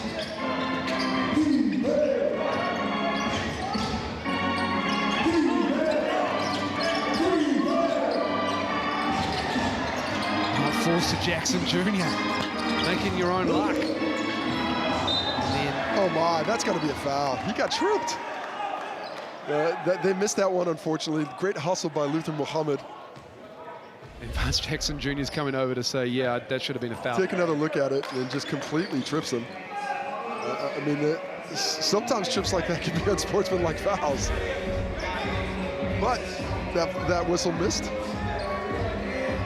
And fortune favors the effort being put in by the Phi. Another possession for them. But it should be a 24-second clock because Muhammad definitely had possession of that one and took a dribble with it. But they'll only get to 14.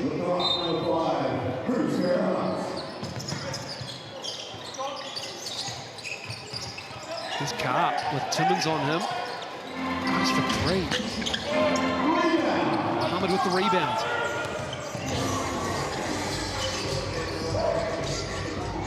Holland's doing a great job on Luther Muhammad. Jackson Jr. with the steal. Left it on the rim. Blocked by Timmons. Carr with the follow was denied. Here's Luther Muhammad trying to get around Holland, and Pero Hunt picks up his dribble. There's Timmons there in the post. Got Bazant on him. Double came. Brantley. And he's bumped. And DeMarcus Holland's grabbing a leg. Some type of strain there. Looks like he's going to stay in the ball game.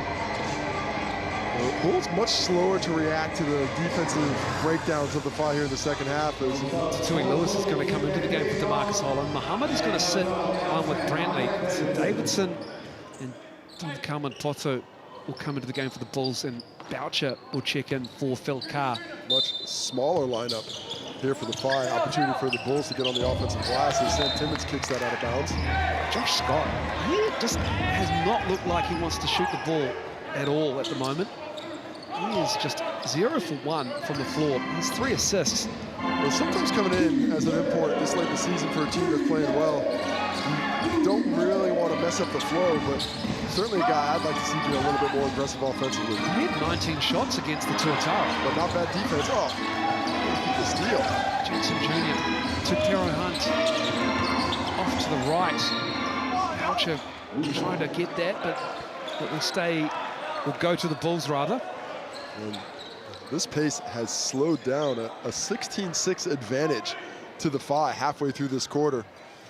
That second half of the first quarter, the Phi only managed 5 points. Well, the first 5 minutes of this one, the Bulls, after dropping 29 in the opener, just 6 points.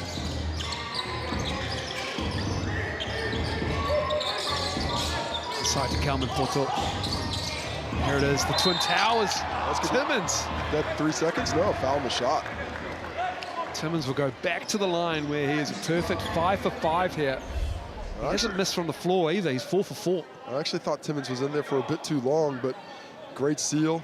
Somehow doesn't get that dunk to fall. But he's back to the free throw line where he has been perfect at the Chemist Warehouse. No, I put the curse on him, haven't I? I did say he was 5 for 5, and then you doubled down on it. Perfection. He's now 6 for 6. He can't miss.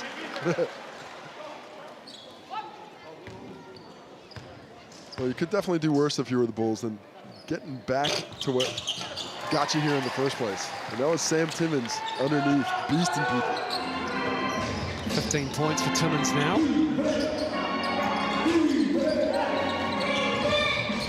Whai only down 6.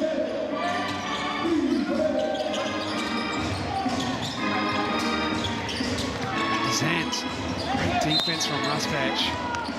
Too much defense from Ruspatch. He's called for the foul right at the very end. Well, didn't see the contact from our angle, but referee Ryan Jones, I think, had that direct on, so he would have seen the contact from side to side, would have had a great horizontal look at it. Youth Ruspatch played that possession pretty physically all the way through. Bazant, pretty fortunate to get to the stripe eventually.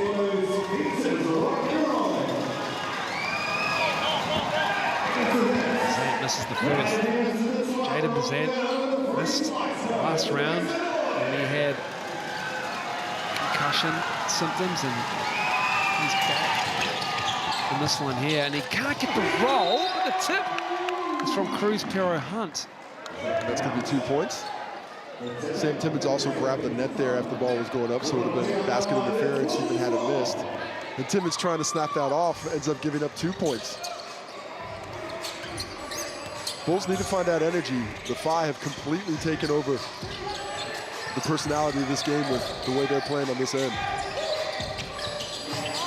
Both these teams had a loss in round 5, both held to 74 points. Muhammad with a look. As Isaac Davidson gets that. Timmins wants it back. Scott with the drive, puts it up for Timmins, too high. Josh Scott hunting the steal.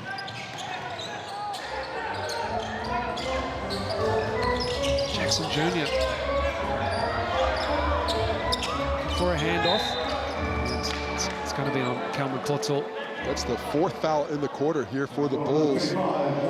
Free throws the rest of the time. And timeout to the Phi, who want to talk about the way they're playing offensively. Matt Lacey has things to just get jammed up a little bit after a fantastic start to the quarter. And he does not want to let this effort go to waste coming into the second half. Let's listen to Matt Lacey's timeout here for the Phi. They've been really good in the second quarter. After weeks since the rotation, remember all cold guys. We don't need to rush. Denham, get Bouch. Denham, get Bouch. Hey, we're going to go get a zip here. Okay, get a zip. So we got Tatui, JB, Cruz, Vance, you're going to be here. Denham, you're going to pin that one. Get that catch, okay? Come into it, Cruz. Coming off that, Vance, I want you to go ball screen, corner, okay? Corner. Denham's going to wrap you.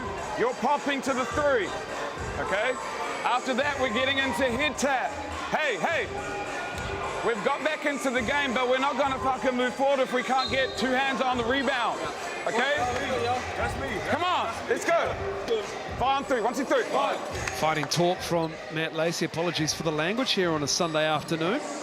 It's the byproduct of being afforded the privilege of going into timeouts during a game.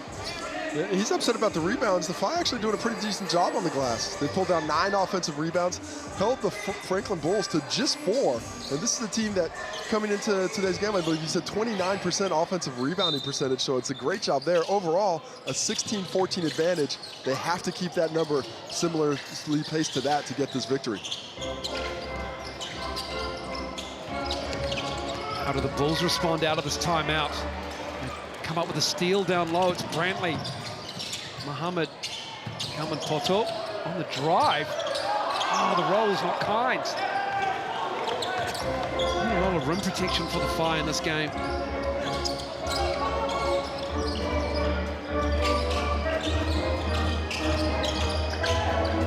It's Bazant, 10 to go. Jackson Jr. has been a weapon for them offensively. That is a tough shot. Timmons got his hands on the ring there, but that wasn't called. As Muhammad fires it out, Davidson for 3. That's good, Isaac Davidson knocking down that triple. And Bulls fans say, finally, we get some good offense going, have had great looks, just have not been able to get the net. Is that the shot that finally takes the lid off the basket here in the second quarter? That is the second 3 for Davidson. He's got 6 points. Here's Jackson Jr. this time. He misses that. Fast break opportunity, they got to push this. He went down to the corner. Now it's a 5-on-4 break.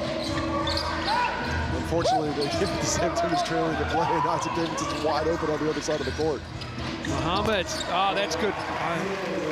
Luther Muhammad is a mid-range killer, and that is not what you need from the Phi defensively when you've got a hand-up contestant now, and that drops because he's going to start to cook soon. He's in double figures now on 9 shots, 4 makes, 10 points. Tough drive from Bazant. Heads-up play there by JB.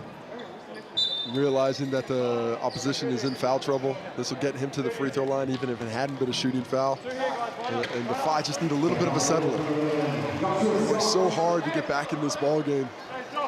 We're right there on the precipice of things, and just a little flurry of activity from the Bulls, a couple of quick shots that didn't go. And just like that, they're down 9 again. A couple free throws here, steady the ship. Bazant, seen that. 0 for 3. On the Phi now from the stripe. Jada Bazant had missed a foul shot coming into this game. Makes the second, denying the Bulls fans a free slice of pizza. They weren't excited enough for the free slice. They should have got more pumped up. When you know that free slice is coming, that's when you make all the noise. Timmons with Denham Brook on him, freshly in the game. Skip pass. Swings to Davidson. Timmons with the rebound. Goes at Denham Brook on the reverse. Making life tough down there are the Phi at the moment for Sam Timmons. Oh, steal. Josh Scott, like a blur. To the cup and in. He read that like a cheap book he picked up at the airport and was stuck in the Koru Lounge. All over that bad boy. Oh, nice backdoor cut, and that'll be shots now for DeMarcus Holland. Isaac Davidson with the grab. Josh Scott jumped on that passing lane, I think before even the passer knew the ball was going that direction. He read it perfectly. Kamapoto will give Timmons a burn with 61 seconds to go in this half. 15 points, 7 rebounds for Timmons here in the first half.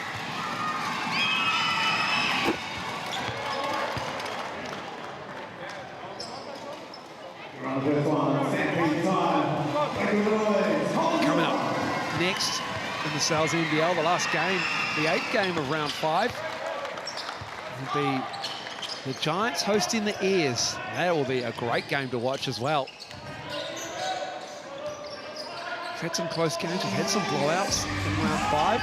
It's been action-packed. It started on Wednesday night between the Bulls and the Tuatara. Brantley for 3 in the corner. Luther Muhammad contesting that, and it stays with the Bulls. The guard doing the work on the offensive glass. Despite the efficient proclivity of the Bulls to shoot that basketball, the Phi are going to be happy with Jamal Brantley shooting that 3. of the guys on the court who are the shooters, that's the one that you're forcing into. Not that he can't shoot it, but if that's the option you're going to give up, especially with these doubles in the post, you're going to live with that one. But a nice job by Muhammad to really crash hard and get his hand on that ball and force Filakar to tip that one last before going out of bounds. Now with 42 seconds left here in this first half, the team that closes this second quarter best, I think, puts themselves in a great foot. Yes, there's an 8-point lead, and there's a bit of a hole in it, but even if the Phi can stay here at 8 points, I think they've given themselves a victory in the first half, where the Bulls will be looking at what could have been. So if the Bulls are able to get another bucket or two, big momentum shift for them, but the Phi can go in, feel a little bit more confident if they can just get another stop. You can have a look at the offensive rebounding rate of the Tauranga Phi. They've got 11 offensive rebounds of their 20 overall rebounds. The Bulls usually very good at keeping that glass cleaned up. But they have been active on the glass. Vance Jackson Jr., he's got 13 points. And the main culprit has been a team effort, really, on the offensive rebound. Well, what the Tauranga's also done a nice job about is they've stopped turning the ball over in the second quarter. 6 turnovers in the first quarter, just 2 here in the second. The Bulls, 1 turnover in the first quarter, 5 here in the second. Muhammad, they're going to go back to Timmins. Dylan Brooke does a good job of keeping the spacing in the no man's land. Yeah, he's playing with dangerous toys there. Yeah. You're going to back off of Luther Muhammad. So I'm very surprised he didn't just let that fly. Again, they go to Timmins on the inbounds, and again they show a double. And he's going to go on the reverse, and Sam Timmins eventually getting there. The pivot master, pivot, somehow gets to the other side of the cup. I thought he might want to kick that out for the Muhammad look, but instead, another 2 points. He's 5 of 6, is Timmins. 17 and a half, 7 rebounds, 11 seconds to go. 5 with 5 to shoot. Bazant takes the 3, blocked by Brantley. Don't want to call the player timeout. Brantley. The clock stopped. The clock stopped running. The clock did stop running. A little bit of chaos here to end the half. I'm not sure that's what's going to happen there, but they're going to have to come together and talk about the clock stoppages on that one and if that bucket's going to count. Well, the shot clock shouldn't have been reset until it was possession. So it doesn't matter because it still went off, but it wasn't like 3 seconds to go and Brantley got that off in that time. So this will be an interesting call here from the refereeing group. Yeah, and there's no help from replays. They're going to have to decide it. If you're asking me, 3 seconds went off before he shot that ball, so there should be no bucket. We should be going the other direction, or we should just be going into the sheds with an 8-point lead to the Bulls. They should have called a player timeout. That's what they should have done. That's it. That is the quarter over. The first half is done and dusted. The basket doesn't count. And it is a 46-36 half-time lead for the Franklin Bulls.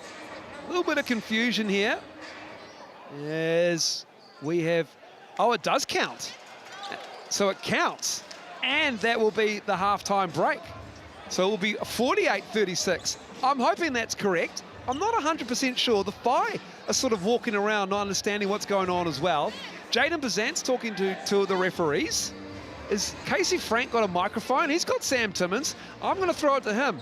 Well, Sam, an aggressive first half from you. Those doubles were coming with a lot of opportunities, but you were able to fight them off. What are you seeing out there? Yeah, I think initially we know that they trapped from the baseline. They were a little slow to come on those, and I had a couple baseline looks. But then in that second quarter, they were there early, and I tried to spread around, and we got the ball moving. It was nice. From a team perspective, a much better offensive quarter in the first half. Eventually, you got things going in the second. What changed about halfway through that second quarter that you guys found some more rhythm? I think, you know, we're a young team. We're still adding a whole bunch of pieces, and I think we kind of rested up a little bit on that cushy lead after the first quarter, and then we just kind of needed to, all right, fellas, lock in and get back to our principles. That's really it. Appreciate the time. Good luck in the second half. And now I've got Vance Jackson Jr. coming in right after that.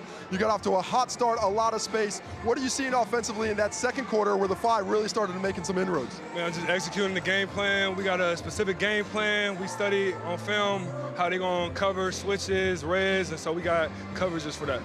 In that first quarter, 6 turnovers, just 2 turnovers in the second quarter. We got started playing better. What was the difference? Was it the way you guys were executing? Was it a lack in defensive pressure or something else? We just gotta just slow the game down. You know, they trying to speed us up, so we just gotta just, you know, hold our composure and just execute the game plan. And like I said, just slow it down.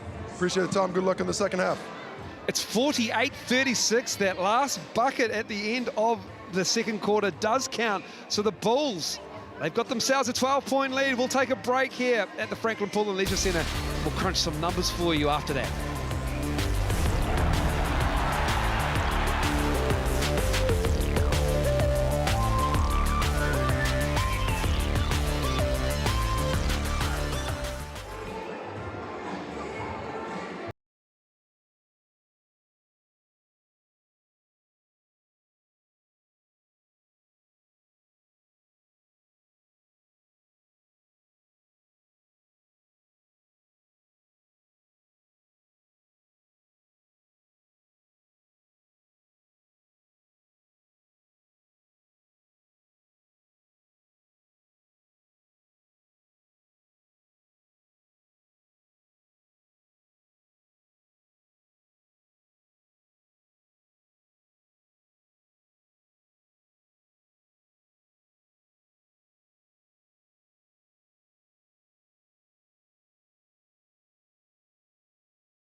Sebastian Gleim talking to the troops. They still have Jordan Hunt, tallback to come. You can see him there in the warm-ups.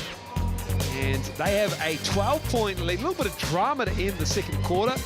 But the Bulls fought back nicely to end that half, Casey Frank. And the Whai have done a pretty good job of containing Sam Timmins. Even though he's 5 for 6, he's got 17 points. But they've done a good job of keeping the shooters a little bit cold, and Vance Jackson Jr. has been the answer for them at the other end. Well, Vance Jackson Jr. has got that ability to shoot the basketball, and if you're not going to be right up on him, he's going to hit that all day long. Here he uses his shot fake, creates some space on the offense, on the defensive glass, initiating the break, catch and shoot in the corner. DKP, he's worried about that drive, little jab step, just enough space to drain the triple. But this is something that the Bulls are going to have to adjust to at halftime. Realize that if he's catching and shooting, you haven't done your job. You have to make him put the ball on the floor to be successful against him.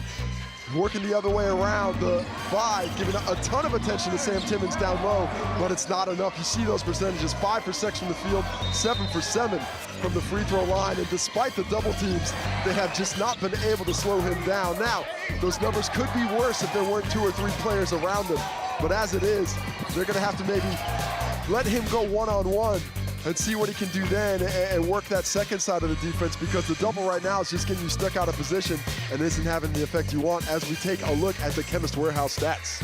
We can see the three-pointers there. The Bulls, they are last when it comes to attempting threes per game, just the 10.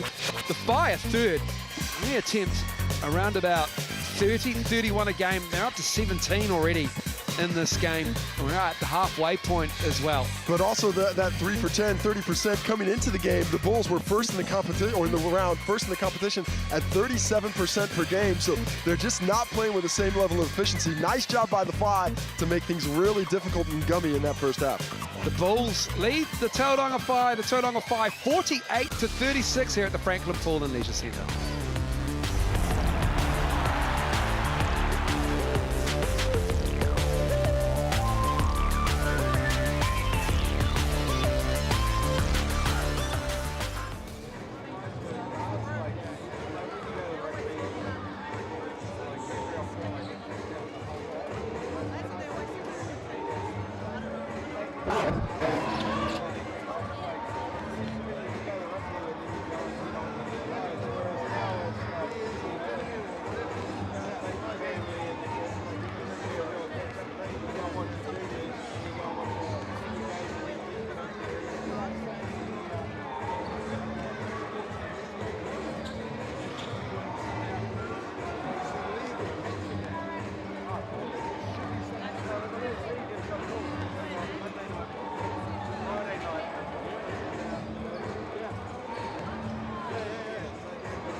Yeah.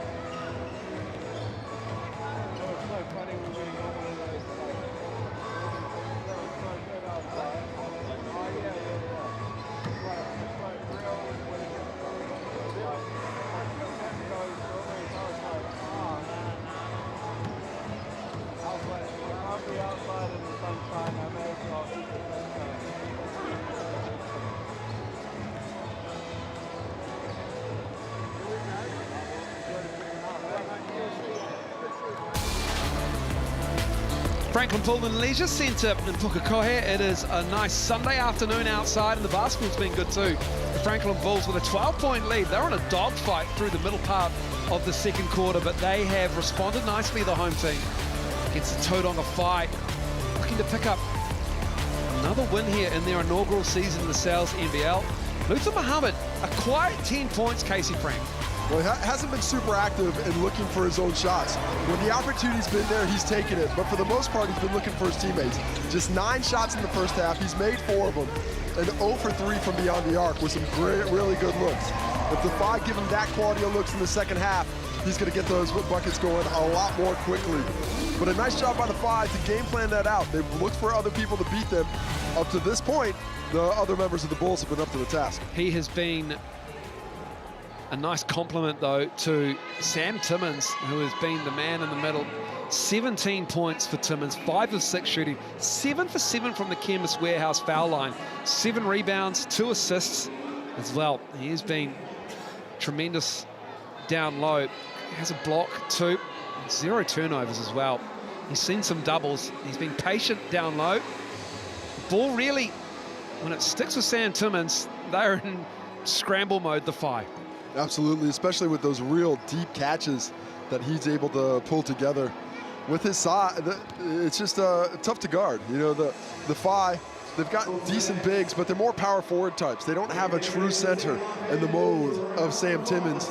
And we saw earlier this week against the Taranaki Airs where they struggled to contain Sam Froling because of the great mass size he has down low. It's been a similar story this afternoon with Sam Timmins and the Bulls. About to get underway. Ethan Rusbatch plagued by a couple of fouls. Hasn't been able to get into the rhythm of the game. Jamal Brantley has been doing Jamal Brantley things for the Bulls. He still hasn't lit it up from deep, but Jamal Brantley, his work is done off the ball. And just keep an eye on him if you can. He is a physical defender. He loves to set a screen. Timmins with the catch on the post, and then this is a shot. There's 3-5 players around him. Offensive glass falls the way of the Bulls. Muhammad pulling up, standing. Oh, that's pretty. And look at the pressure he can put on the defense when he wants to. I mean, he's like, all right, I'll get the catch, I'll make a move, I'll find some space, I'll hit that mid-range. And that's what's so unique about his game is the way he can rely on that mid-range game. Those are the shots defenses want to give up, but not to him. Josh Scott from Taylor Hunt, 4 to shoot. Bazant drives, trying to find Jackson Jr. Scott hasn't really looked for a shot. Finds Muhammad on the other end. Bradley on the baseline. Timmins looking for it in the post. Muhammad calls him up for a screen. Uses it. He rolls. Floats it up to Timmins. Tough catch. As well, though, defensively. Good job by Carr, but Sam Timmins needs to go up on the strong side. Keeps going for these reverses despite his size advantage. Just go up strong. They can't block it. Carr. Feathery jump shot, long 2 for Phil Carr. Loves the mid-range. Gets it going on that one. Little pick and pop. Creating buckets again. Picking up where he started in the first quarter. He tasted the G League and he's been around Europe 4 weeks. It's Phil Carr, just 14 a game, and now he is up to 9 in this third quarter. 4 to shoot. Muhammad over Carr. Good defense, the long arms of Phil Carr. Muhammad gets the rebound, though. Fortuitously falls to him. Brantley sees a couple of 5 players, and Scott looks to go. Timmins with an offensive rebound. Jackson Jr. is there to take it away from him. Right in the breadbasket for Sam Timmins there, but Jackson Jr.'s quick hands. And we've seen another lackadaisical approach to the half-court offense by the Bulls. Phi looking to take advantage. Shot the layup from about 4 feet, about 3 feet short. Muhammad operating with Timmins.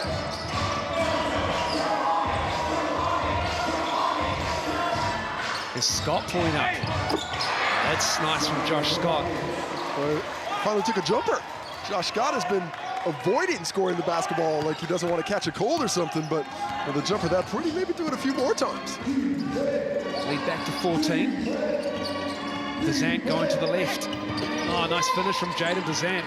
Lovely footwork in on Ethan Rusbatch there. Is that a foul on Jaden Bazant? It is. Ethan Rusbatch with a vet move. I mean, that is... I'm going to give that the Dylan Boucher. That is amazing. What is Jaden Bazant supposed to do? Ethan Rusbatch sealed him off. I'm not. If we've got that again, I would just love to show that to every young player in the country about how Ethan Rusbatch just completely sets up Jaden Bazant here. Watch him here. He grabs the rebound and then boxes into him and somehow Bazant gets whistled for the foul. Great vet move. I love it. Was that number 3 on him, Casey? That was number 3 on him.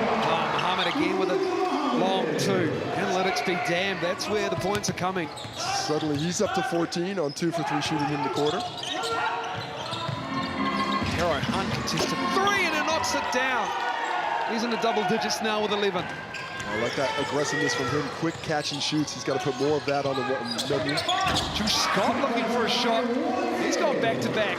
Do the import guards for the Bulls, like, are they told in the first half they're not allowed to score? I think so. And then the second half, it's like, go for it. I think that's Josh Scott's remit.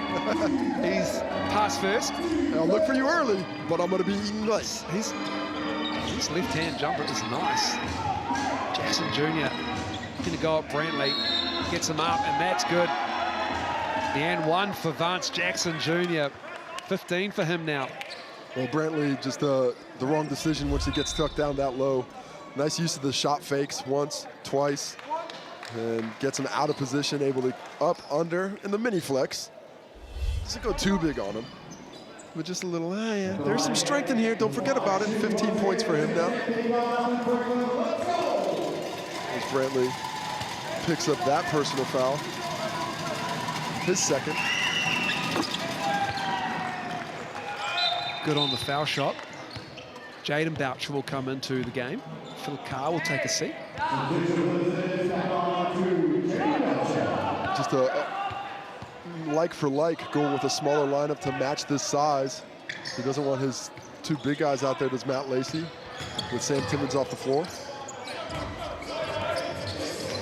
Muhammad directing traffic. TKP in the game for the Bulls. This 2-3 zone, the Bulls really struggled to score against him in the first half. Brantley doubled on the baseline, 7 to shoot. Finds Kalman Poto. Unfortunately, Troy Hunt was there.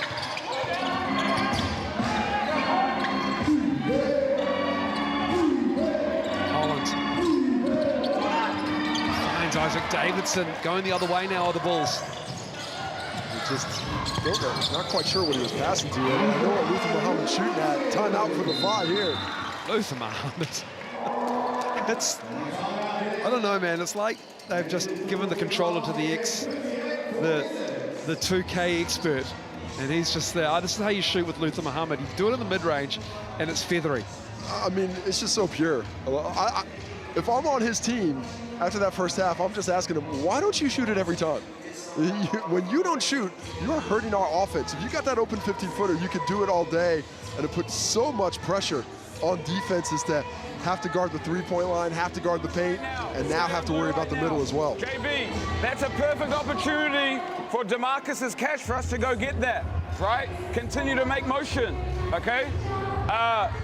Obviously, Muhammad getting inside the Key and Scott. We got to do a good job of walling up and building that out. Let's stay in blue. On that last okay? one, Bradley was there. Do you want me to stay? Boom, boom. There. Yeah, stun in the corner. Stun in corner. Okay? Here we go. Here we go. 5 on 3. 1, 2, 3. 58-46. And for Sebastian Gleim and Luther Muhammad, they're starting to get to work here. Still just can't pull away from the fight. Hovered around this 12-point mark as we head into the midway point of this third quarter. Already Jaden Bazant has had to sit with 3 fouls. Tui Lewis is out there for the Whai, former Bulls player. Bazant now back in the game.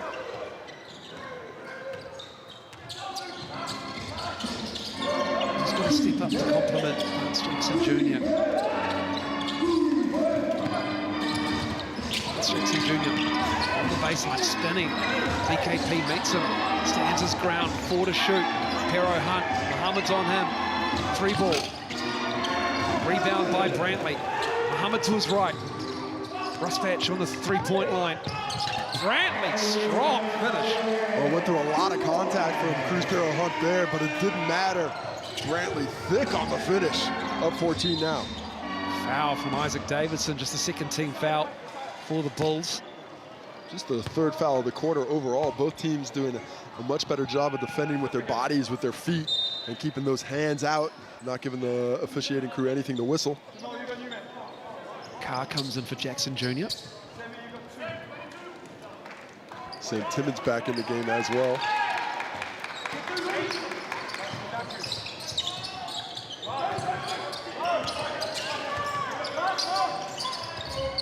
Tough pass right at the feet of Carr. And then we've got a foul. Breakdown between Bazant and Carr. And is that a foul on Bazant? It is. That's number 4 on him. Unlucky. Unfortunate on that pass. You just don't want to pass the big guys down low. There's very few times when that low bounce pass is going to work for a guy who's playing that power forward, that center position. As we take a look at the live standings, the Bulls looking to get up into, well, hold that second position. Very unlikely that even with a huge win that they'd move up to first. The Whai looking solid in that bottom 3 if they don't take things around. Rusbatch in and out, 0 for 5 now. You won't get much more cleaner look than that for Ethan Rusbatch. Lucky to survive that, the fight. Perry Hunt fires it to the corner to Tui Lewis, former Bulls player. Gets his own rebound as it falls to him. Here's to Marcus Holland. Going around Davidson, kicking it out. Good ball movement. Carr shoots it. Oh, that's in and out. Rusbatch with the board. Like the offense, like the defense, second, third efforts defensively, making that difficult. The Whai passing the ball around created a good look, but can't get anything out of it. Rusbatch has it blocked by Carr. Holland. Lewis for 3. He's hit. As Ethan Rusbatch might have got hit as well. Tui Lewis with a 3-point play opportunity. Well, big shot there. DeMarcus Holland unselfishly kicks that back as we take a look at the drive. Rusbatch probably wanted to drop this one off to DKB. Instead, he goes for it, and Carr says no, no, and then on the break comes up. Tough to see the contact from that angle there.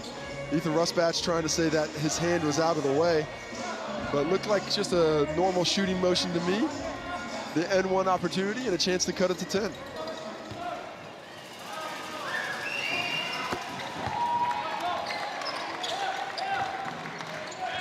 Tui Lewis gives you great activity off the bench for Matt Lacey and the Whai. He's 3 for 3 off the bench against the Airs earlier this round. Completes the 3-point play opportunity, 4-point play rather. Rusbatch driving, looking to get to work. Degree of difficulty high for Ethan Rusbatch. That's his first bucket. Well, that's how you turn it around. If it's not going good from beyond the arc, let's get inside. Let's make that shot a little bit closer, if with a higher degree of difficulty. This margin back to 12. 5 ball. Holland to Carr. Carr looking to drive. Shut off on the baseline by Timmons. 3 to shoot. Phil Carr wants it bad, gets it. Sam Timmons probably fortunate not to get whistled for a foul there. Looked like he got some contact. Phil Carr using every tick of the shot clock to get that one off and keep it to 10. Timmons. he just moved Carr out of the way, but he's called for the travel. He literally with one hand just pushed him out of the way. He takes that offhand and pushes. Nice little rip through baseline, gets here, and he gets to this spot. And that's not a travel, by the way. He has his pivot foot. He takes 1 step from there. Unlucky for Sam Timmons, but he did get away with the offensive foul, so we'll call it even. A little bit of basketball karma for the Whai there. Jaden Boucher. He goes down. He is clutching at an ankle there.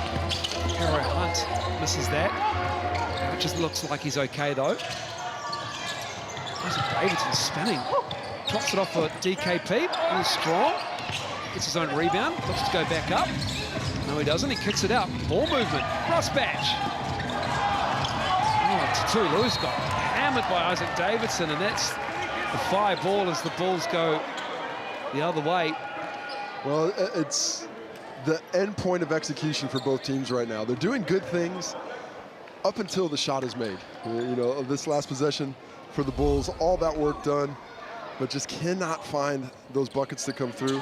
A bit of contact. I think the Tui Lewis might have sold that just a wee bit. But still, 10 points the difference as neither team really able to look super comfortable in this one.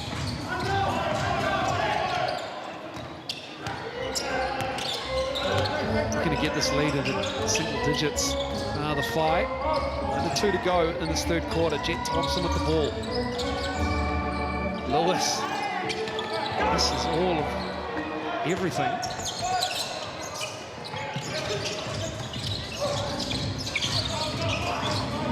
Rusbatch. Scott, tough angle. The entry pass to DKB. And it will stay with the Bulls.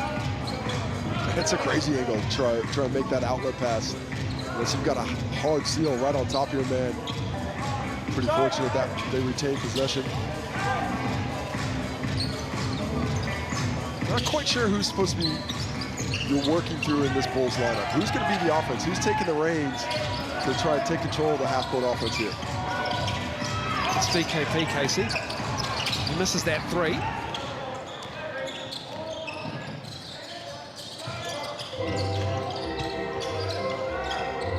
Carr. He's bored by Davidson.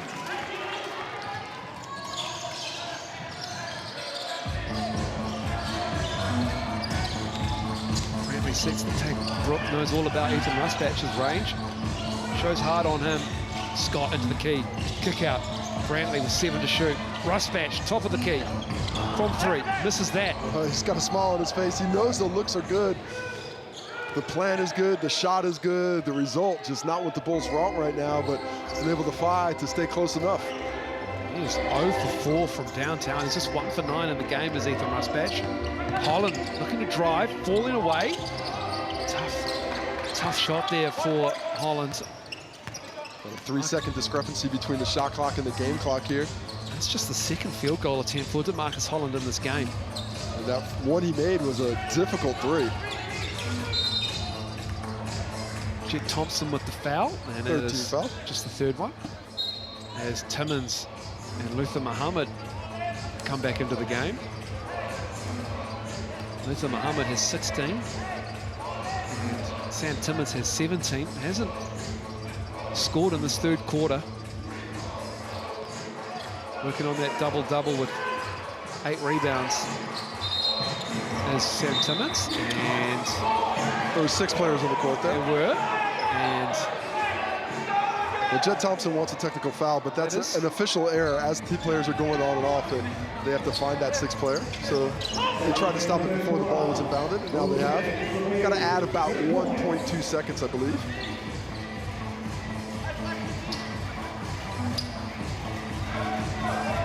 And 1 second even. Make it 12.9. Josh Scott will get us underway.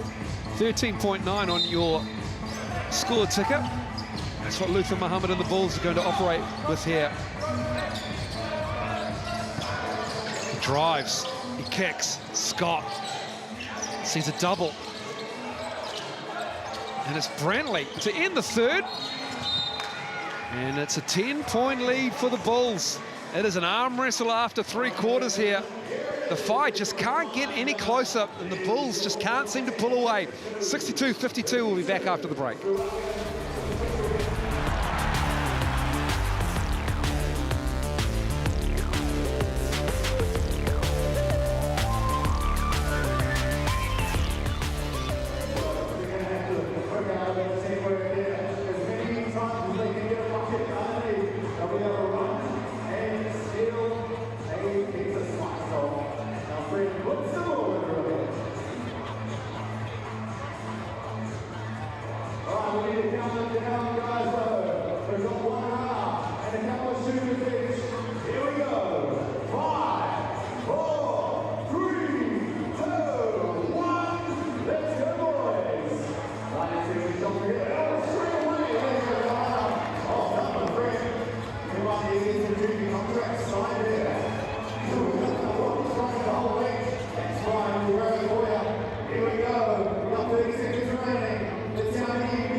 Welcome back to the Franklin Pool and Leisure Centre. My Haere, Sam Timmins and the Bulls with this 10-point lead, finding it hard to pull away here. Sebastian Gleim, head coach of the Bulls, joins us now. Sebastian, what did you like about the third quarter? What didn't you like about it? I mean, we moved the ball the whole game the way how we want to move it. We see that both teams have a little bit heavy legs, so some shots go not in, some attacks go not in. So, but it's all right. We played the right way, and now we have to continue to play the way the last quarter. At times, that zone defense and sort of that amoeba-like man-to-man of the five seems to have caused the Bulls trouble. You're almost overthinking things. What's your advice to your team in those situations, especially when you don't have Muhammad or Timmins on the court? Yeah, I mean, we hesitate a little bit against zone and man-to-man. We were really hard after the last game with us, moving the ball the right way. We do it, and now we have to find the rhythm and click. Appreciate your time, Sebastian. Good luck for the rest of the game. Brantley on the baseline. Josh Scott continues to just slice through this defense solely to look for his teammates. That time sets up Brantley nicely on that baseline cut, and a 12-point lead now. The Bulls looking to play a bit of a soft man themselves, really sagging into the paint. DeMarcus Holland just holding the shirt of Luther Muhammad there. Could have been a foul either way. Matt Lacey wants the foul on Muhammad, but it looked to me like that left-hand fend was all on the offensive side. Pass to Josh Scott. A couple of pump fakes. Fall away. The mid-range game between these two imports for the Bulls is so nice. The midi is back. It's always been there. It's always there. Because defenses want to give that up. They have to. If you're shooting the ball like that, go ahead and take more of them. Tui Lewis somehow ends up with it. Holland with 6 to shoot. Brooke, contested 3. Davidson with another rebound. Yeah, the Bulls really locking down the defensive glass now. It's Josh Scott. Oh, he's tackled by Jet Thompson. Oh, unsportsmanlike. Jet's saying he got a lot of basketball there. He got a lot of basketball there. Let's take a look at it after we talk about who the game MVP is. You can go vote through right now, scan the link, the QR code right now. We got a 3-way tie. Ethan Rusmatch. This looks like his Instagram following coming out because he's been playing solid, but he hasn't had the game that Muhammad or Timmins has put together. Okay, who of you from the Rusmatch, Fano and friends are getting on that QR code? Appreciate it. Or correct answers, you're on the draw for a Sal's Pizza. It was Josh Scott on the first of the free throws in the unsportsmanlike foul. So that's 2 shots and possession here from the Chemist Warehouse line. Unfortunate for Jet Thompson because to me it looked like he was making a play on the ball. But as he sort of got tumbled up, he whistled. And here we take a quick look at it. The drive here, he's got the basketball. I mean, tough luck. Tough luck for Jet Thompson there.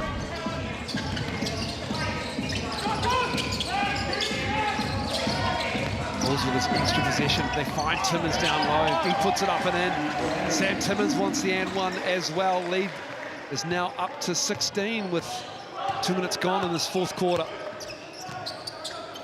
2 points for the Five so far on that Marcus Holland drive. Other than that, this offense has been dry in the fourth.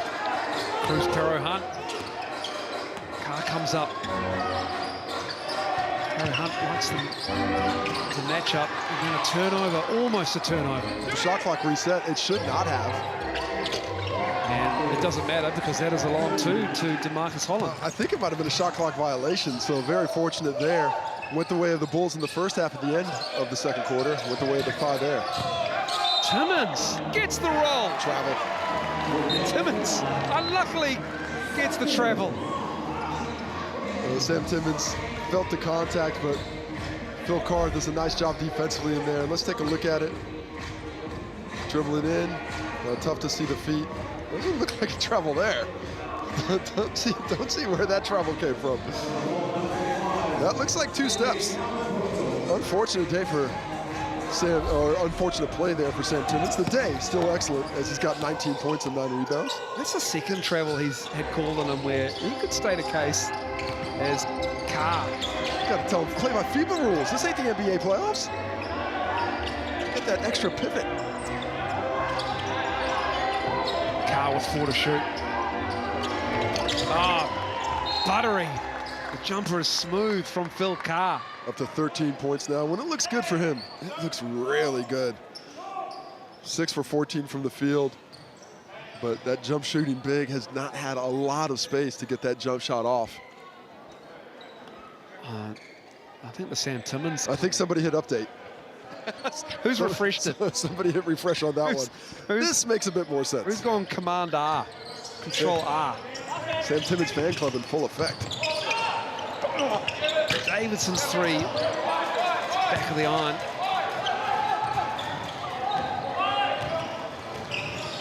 Use that QR code to make your decision. Perry Hunt goes to the line to shoot 2. Well, that's a call from a long ways away as Brantley tries to help side. Nice cut by KPH. Getting some movement away from the basketball, but just cuts down, and Brantley comes across. There's that foul with that that right hand down by the hip.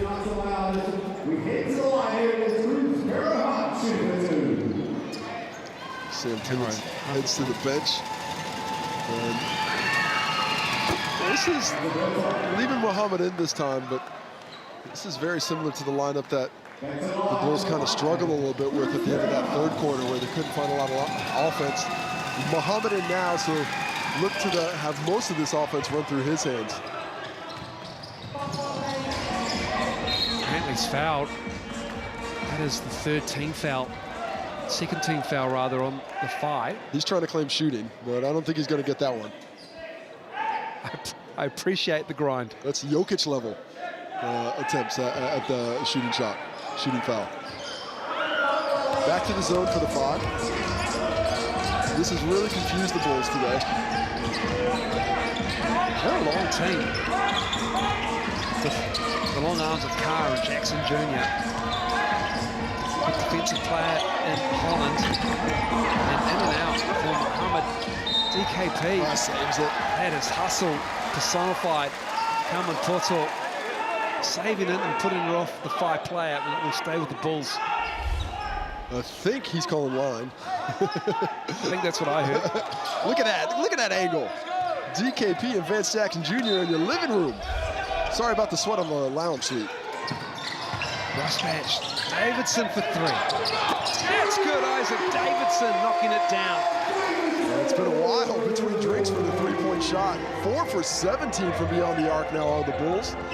Plenty of open looks, but that's the first one in a while to drop. Nice catch by Carr. Puts it up and in. Well, I like the attacks of the rim when Sam Timmons isn't out there. Much easier when the big fella's on the bench. Muhammad. Waved off. And that is a foul on DeMarcus Holland before the shot. Pretty unfortunate for Muhammad. He's in his shooting stroke there. Holland's pushing through the screen. The whistle, sir. Is that it there? That's the I think the last push, but that whistle came after the jumper. I think. I'm going to give benefit of the doubt in that first push, is what it was called. The whistle was just a little bit late. Really? Not the first guard to try and shove his way through a DKP screen. Aggressive defense on Muhammad. It comes up with a turnover. Nice work from the Whai. Perry Hunt with the up fake. Nice, Cruz Perry Hunt. Timeout, Sebastian Gleim and the Bulls as the Whai pull within single digits. They're down 9.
anybody who takes over this ball game for the last 5 minutes, I think, can put their hand up and say, and the Whai certainly still in it if they're able to just get a little bit of rhythm going, because they have done a nice job defensively here in the fourth quarter of just making things a little bit confusing for a Bull squad.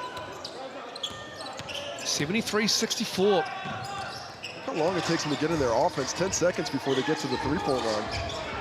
Davidson with the high catch. The three won't go down. Under 5 to go now. Big position here for the Whai. Start to bite into this lead of the Bulls. They've kept them at arm's length through the majority of the game. Zanton has 4 fouls out there for the visitors. Jackson Jr. has been really good offensively in this game. 4 to shoot. Carr, patience, needs to get it up. Left hand is good. Lead is 7 now for the Bulls. Using every second of the shot clock, and I don't know why Muhammad and Sam Timmons are still on the bench. 4.5 left in this ball game. I'd be having my 2 best players get back in, and they're standing up now.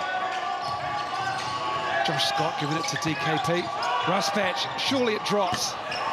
Just a nightmare night for Ethan Ruspatch. 10%, 1 for 10 from the field now. 0 for 5 from downtown. Jackson Jr. Make it 5. It's set to go down. 5 now. Timeout, Sebastian Gleim and the Bulls calling it again.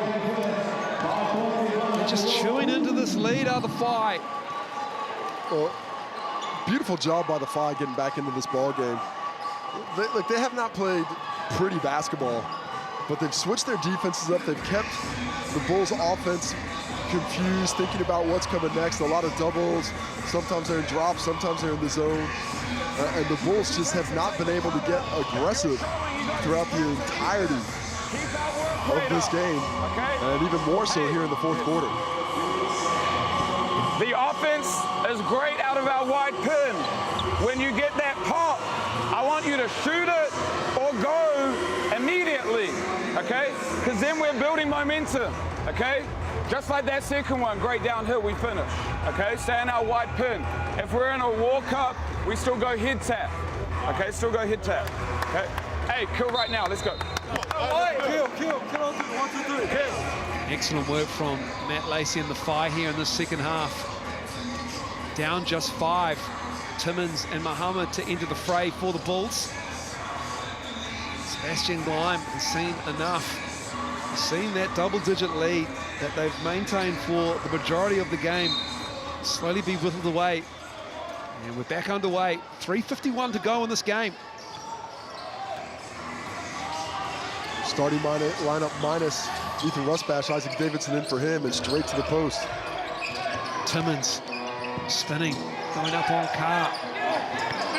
Good defense from Phil Carr.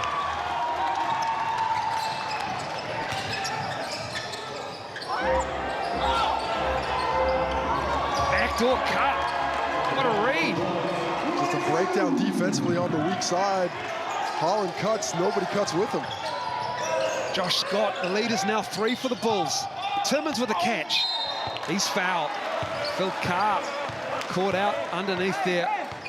And Sam Timmons at the line, 7 for 7 tonight. Just 2 points in the second half, though. Well, hasn't had the touches and hasn't been quite aggressive enough. Even that finish there, I'd like to see him finish with some power. Instead, he's so extended, he can't get any lift, and that enabled Carr to hack him hard, force him to the Chemist Warehouse to see if he can't force an errant shot or two. Pure. Sam Timmons. Is Sam Timmons ice water? He's tremendous from the foul line. 8 for 8 now, up to 20 points. Smooth on the second. Lead is 5. This is the free throw shooting day of his life.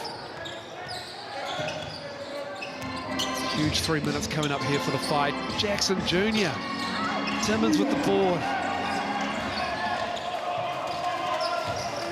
Josh Scott going to go at Pero Hunt as well to stop him. Timmons up high. Little baby hook. Well, that's not an easy shot.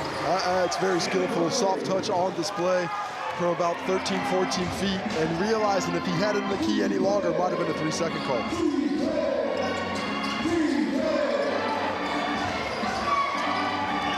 Hero Hunt kicking it out. Carr spinning. Oh my! That counts. That Phil counts Carr with the and one. Well, I thought he got away with the travel in the corner, the pirouette. It looked like he might have got a couple of feet down, but instead comes this way. Look at this little, yeah, that's definitely a travel. The step, but then afterwards, the contact looked like it was well before the shot, but he's in the motion, so he gets the benefit of the doubt. Attempt to cut it down to 4 here.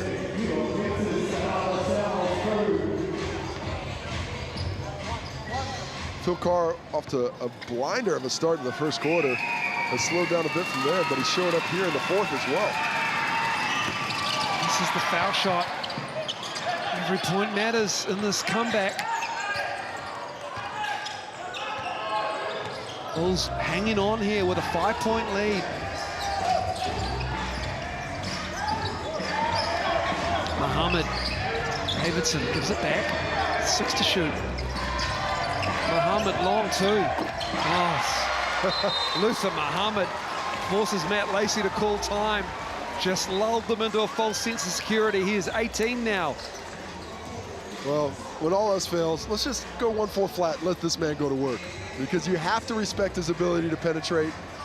And the second you get off a foot or two, he is just going to pull up from anywhere inside that arc. Good from outside three, not so much today, as he is unable to find. Actually, no starter in the Franklin Bulls lineup has hit a 3-point shot today. The starting lineup 0 for 11 as a squad. All three makes from Isaac Davidson, 1 from DKP. And for the 5 fans, it has been Lance Jackson Jr., but in the second half, it's been Phil Carr getting to work with 19 points in the game. He scored all the points early. Right off the bat, it was catch and shoot to begin things. The drive to the lane looked like he was going to be all over his bag. Solid defense. He's put in a lot of effort on Sam Timmons today. At times on the losing side, but the fight never stopped. Huge shot there.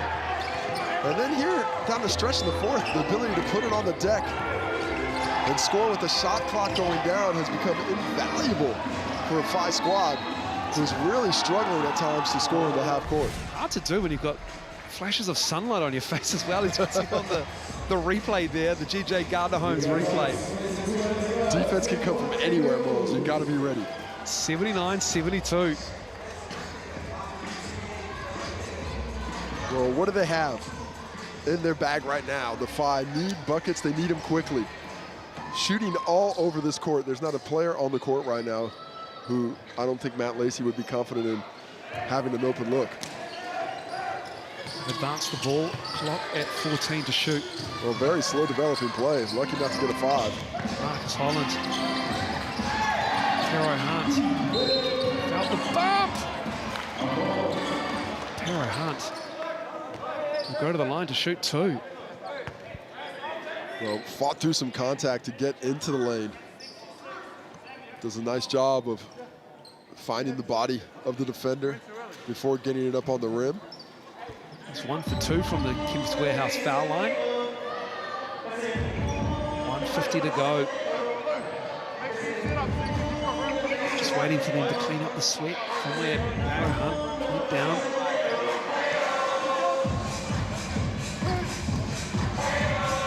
Now that's all done. A lot of icing at Crewsboro Hunt there. A lot of icing. You had to think about that a lot. Giants hosting the Airs next to round out round 5, and he did get iced. Pero Hunt misses another. It's tough. Sometimes when you know there's something else going on, you want to walk away from the free throw line just so you're walking up to it. Most shooters, the last thing they want to do is just sit there thinking about that shot that's about to happen. You just want it over quickly. A little bit of discussion between Brantley and Timmons as to where they'll be standing. Lance Jackson Jr. right there with Timmons. Big shot here. Pero Hunt makes the second of 2. Cuts it to a 2-possession ball game. It's all about the shot clock for the Bulls. They can stretch this thing out.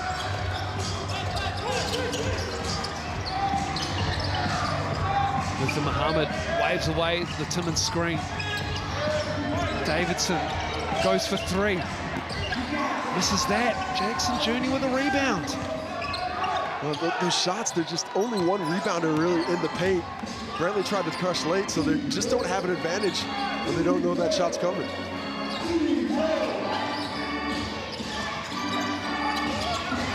Working that clock down to 6 now. Hero Hunt behind his back. Going at Davidson. Tough shot. And then Luka Muhammad is going to just wind this one down as much as he can. Yeah, Hero Hunt probably felt there was more contact on that shot than the last one. Doesn't get the whistle this time around, and now look for the Bulls to try and execute a little bit sharper than they did last time.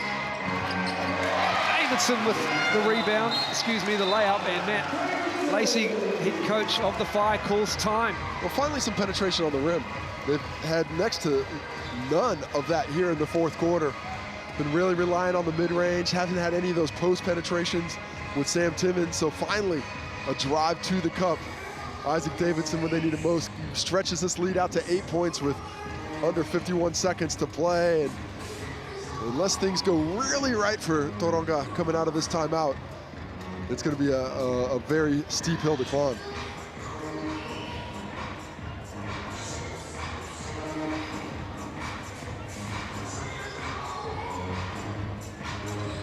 .73.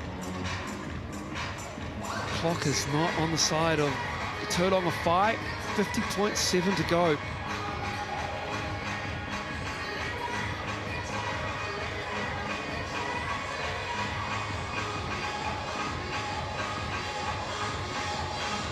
Well, it's going to be quickness for Matt Lacey. He's got to talk about getting a shot off almost immediately. It's your first best shot. It doesn't have to be a three, it doesn't have to be a two.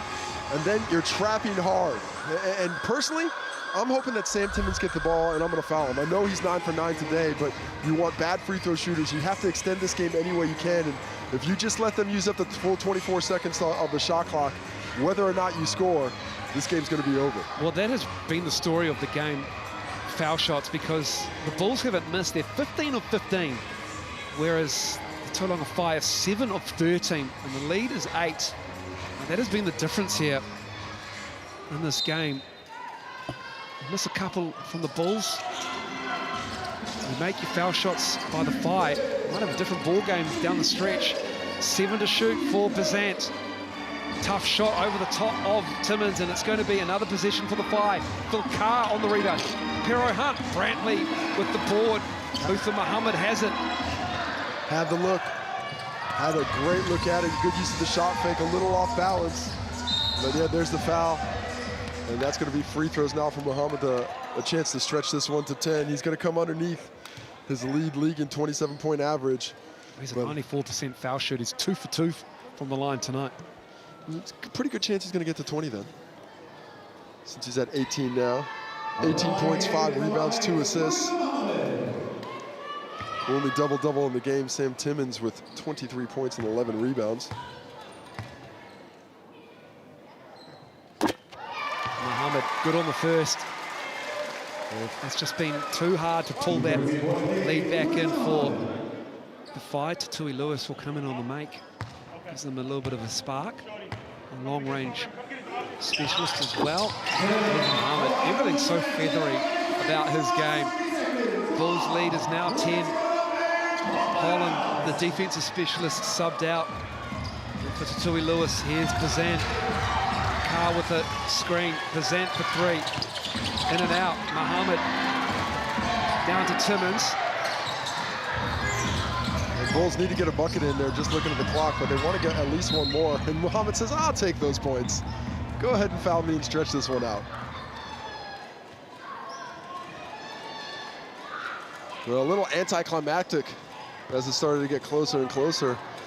The Whai with a very respectable fight, especially the way they went down early in that first quarter when they were really struggling to score. Down 14 in the fourth.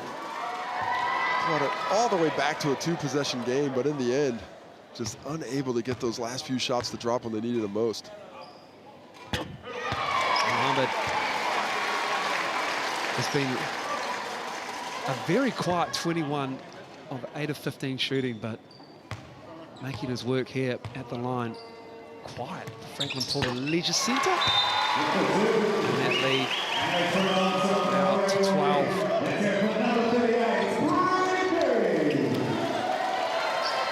And Muhammad to the bench now. 9 seconds for the fight. Yeah, player timeout. Stretch it out. Good use of the player timeout. I wonder if we're going to have a player timeout back from the Bulls to really stretch it out. And for a very loud gym where the music is pumping, it gets very quiet. It certainly does. Quiet to the point I'm pretty sure people on the other side of the court could hear us doing our commentary. Brody Perry out there for the Bulls. See what the Whai can do here.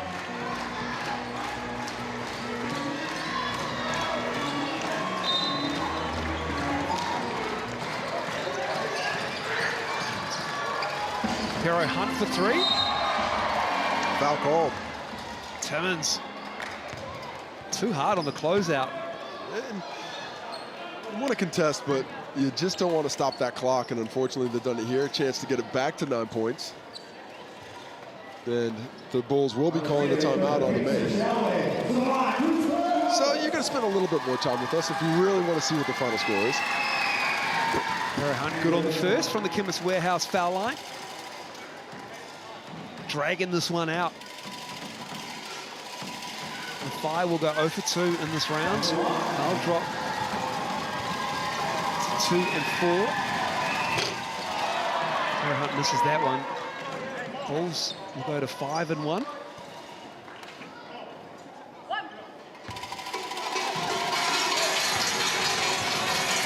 Well, anything could happen. There could be like 17 fouls from here.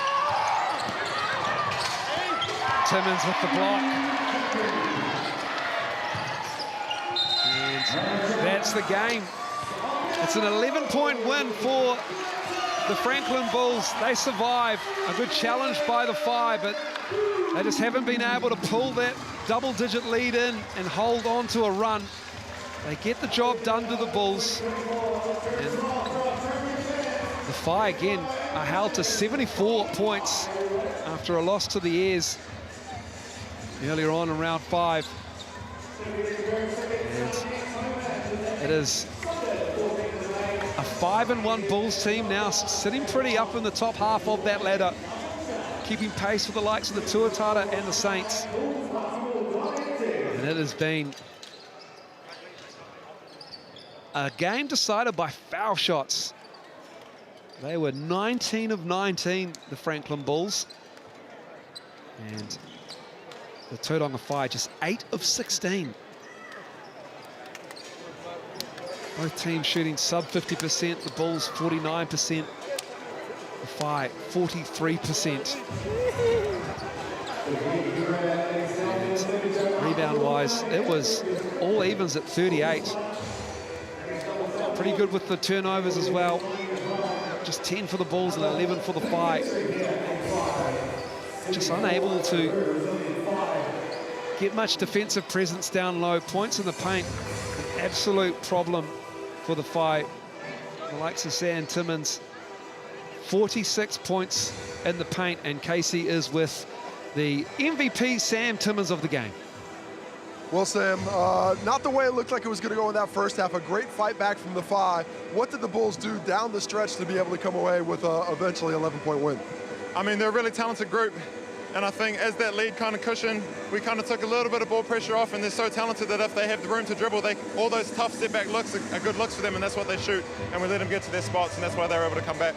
Offensively, you guys look like you struggled against the zone a bit, had some issues with that against Tuatara. What is it about the half court when it's not just that one-on-one matchup that you guys are overthinking a little bit right now? Overthinking it is a good way to put it. You know, we have so many systems in place that we work on every day, and I think it's a matter of just simplifying it in everyone's heads. You know, looking at what's in front of us, not predetermining anything. And it's early days, man, so I think there's a lot of good stuff ahead of us. And after an up-and-down week for the Bulls, you can lose first place earlier in the week, but you keep pace with the top of the ladder here. What do you guys need to work on to continue going with it? Like you said, simplifying the game, getting to our system is second nature. We just look at what's in front of us and we go for the coverage that's inside. Appreciate the time, Sam. Well, that's us here from the Franklin Pool and Leisure Centre. The Giants host the Airs. It's the Bulls with an 11-point win over the Whai, 85-74.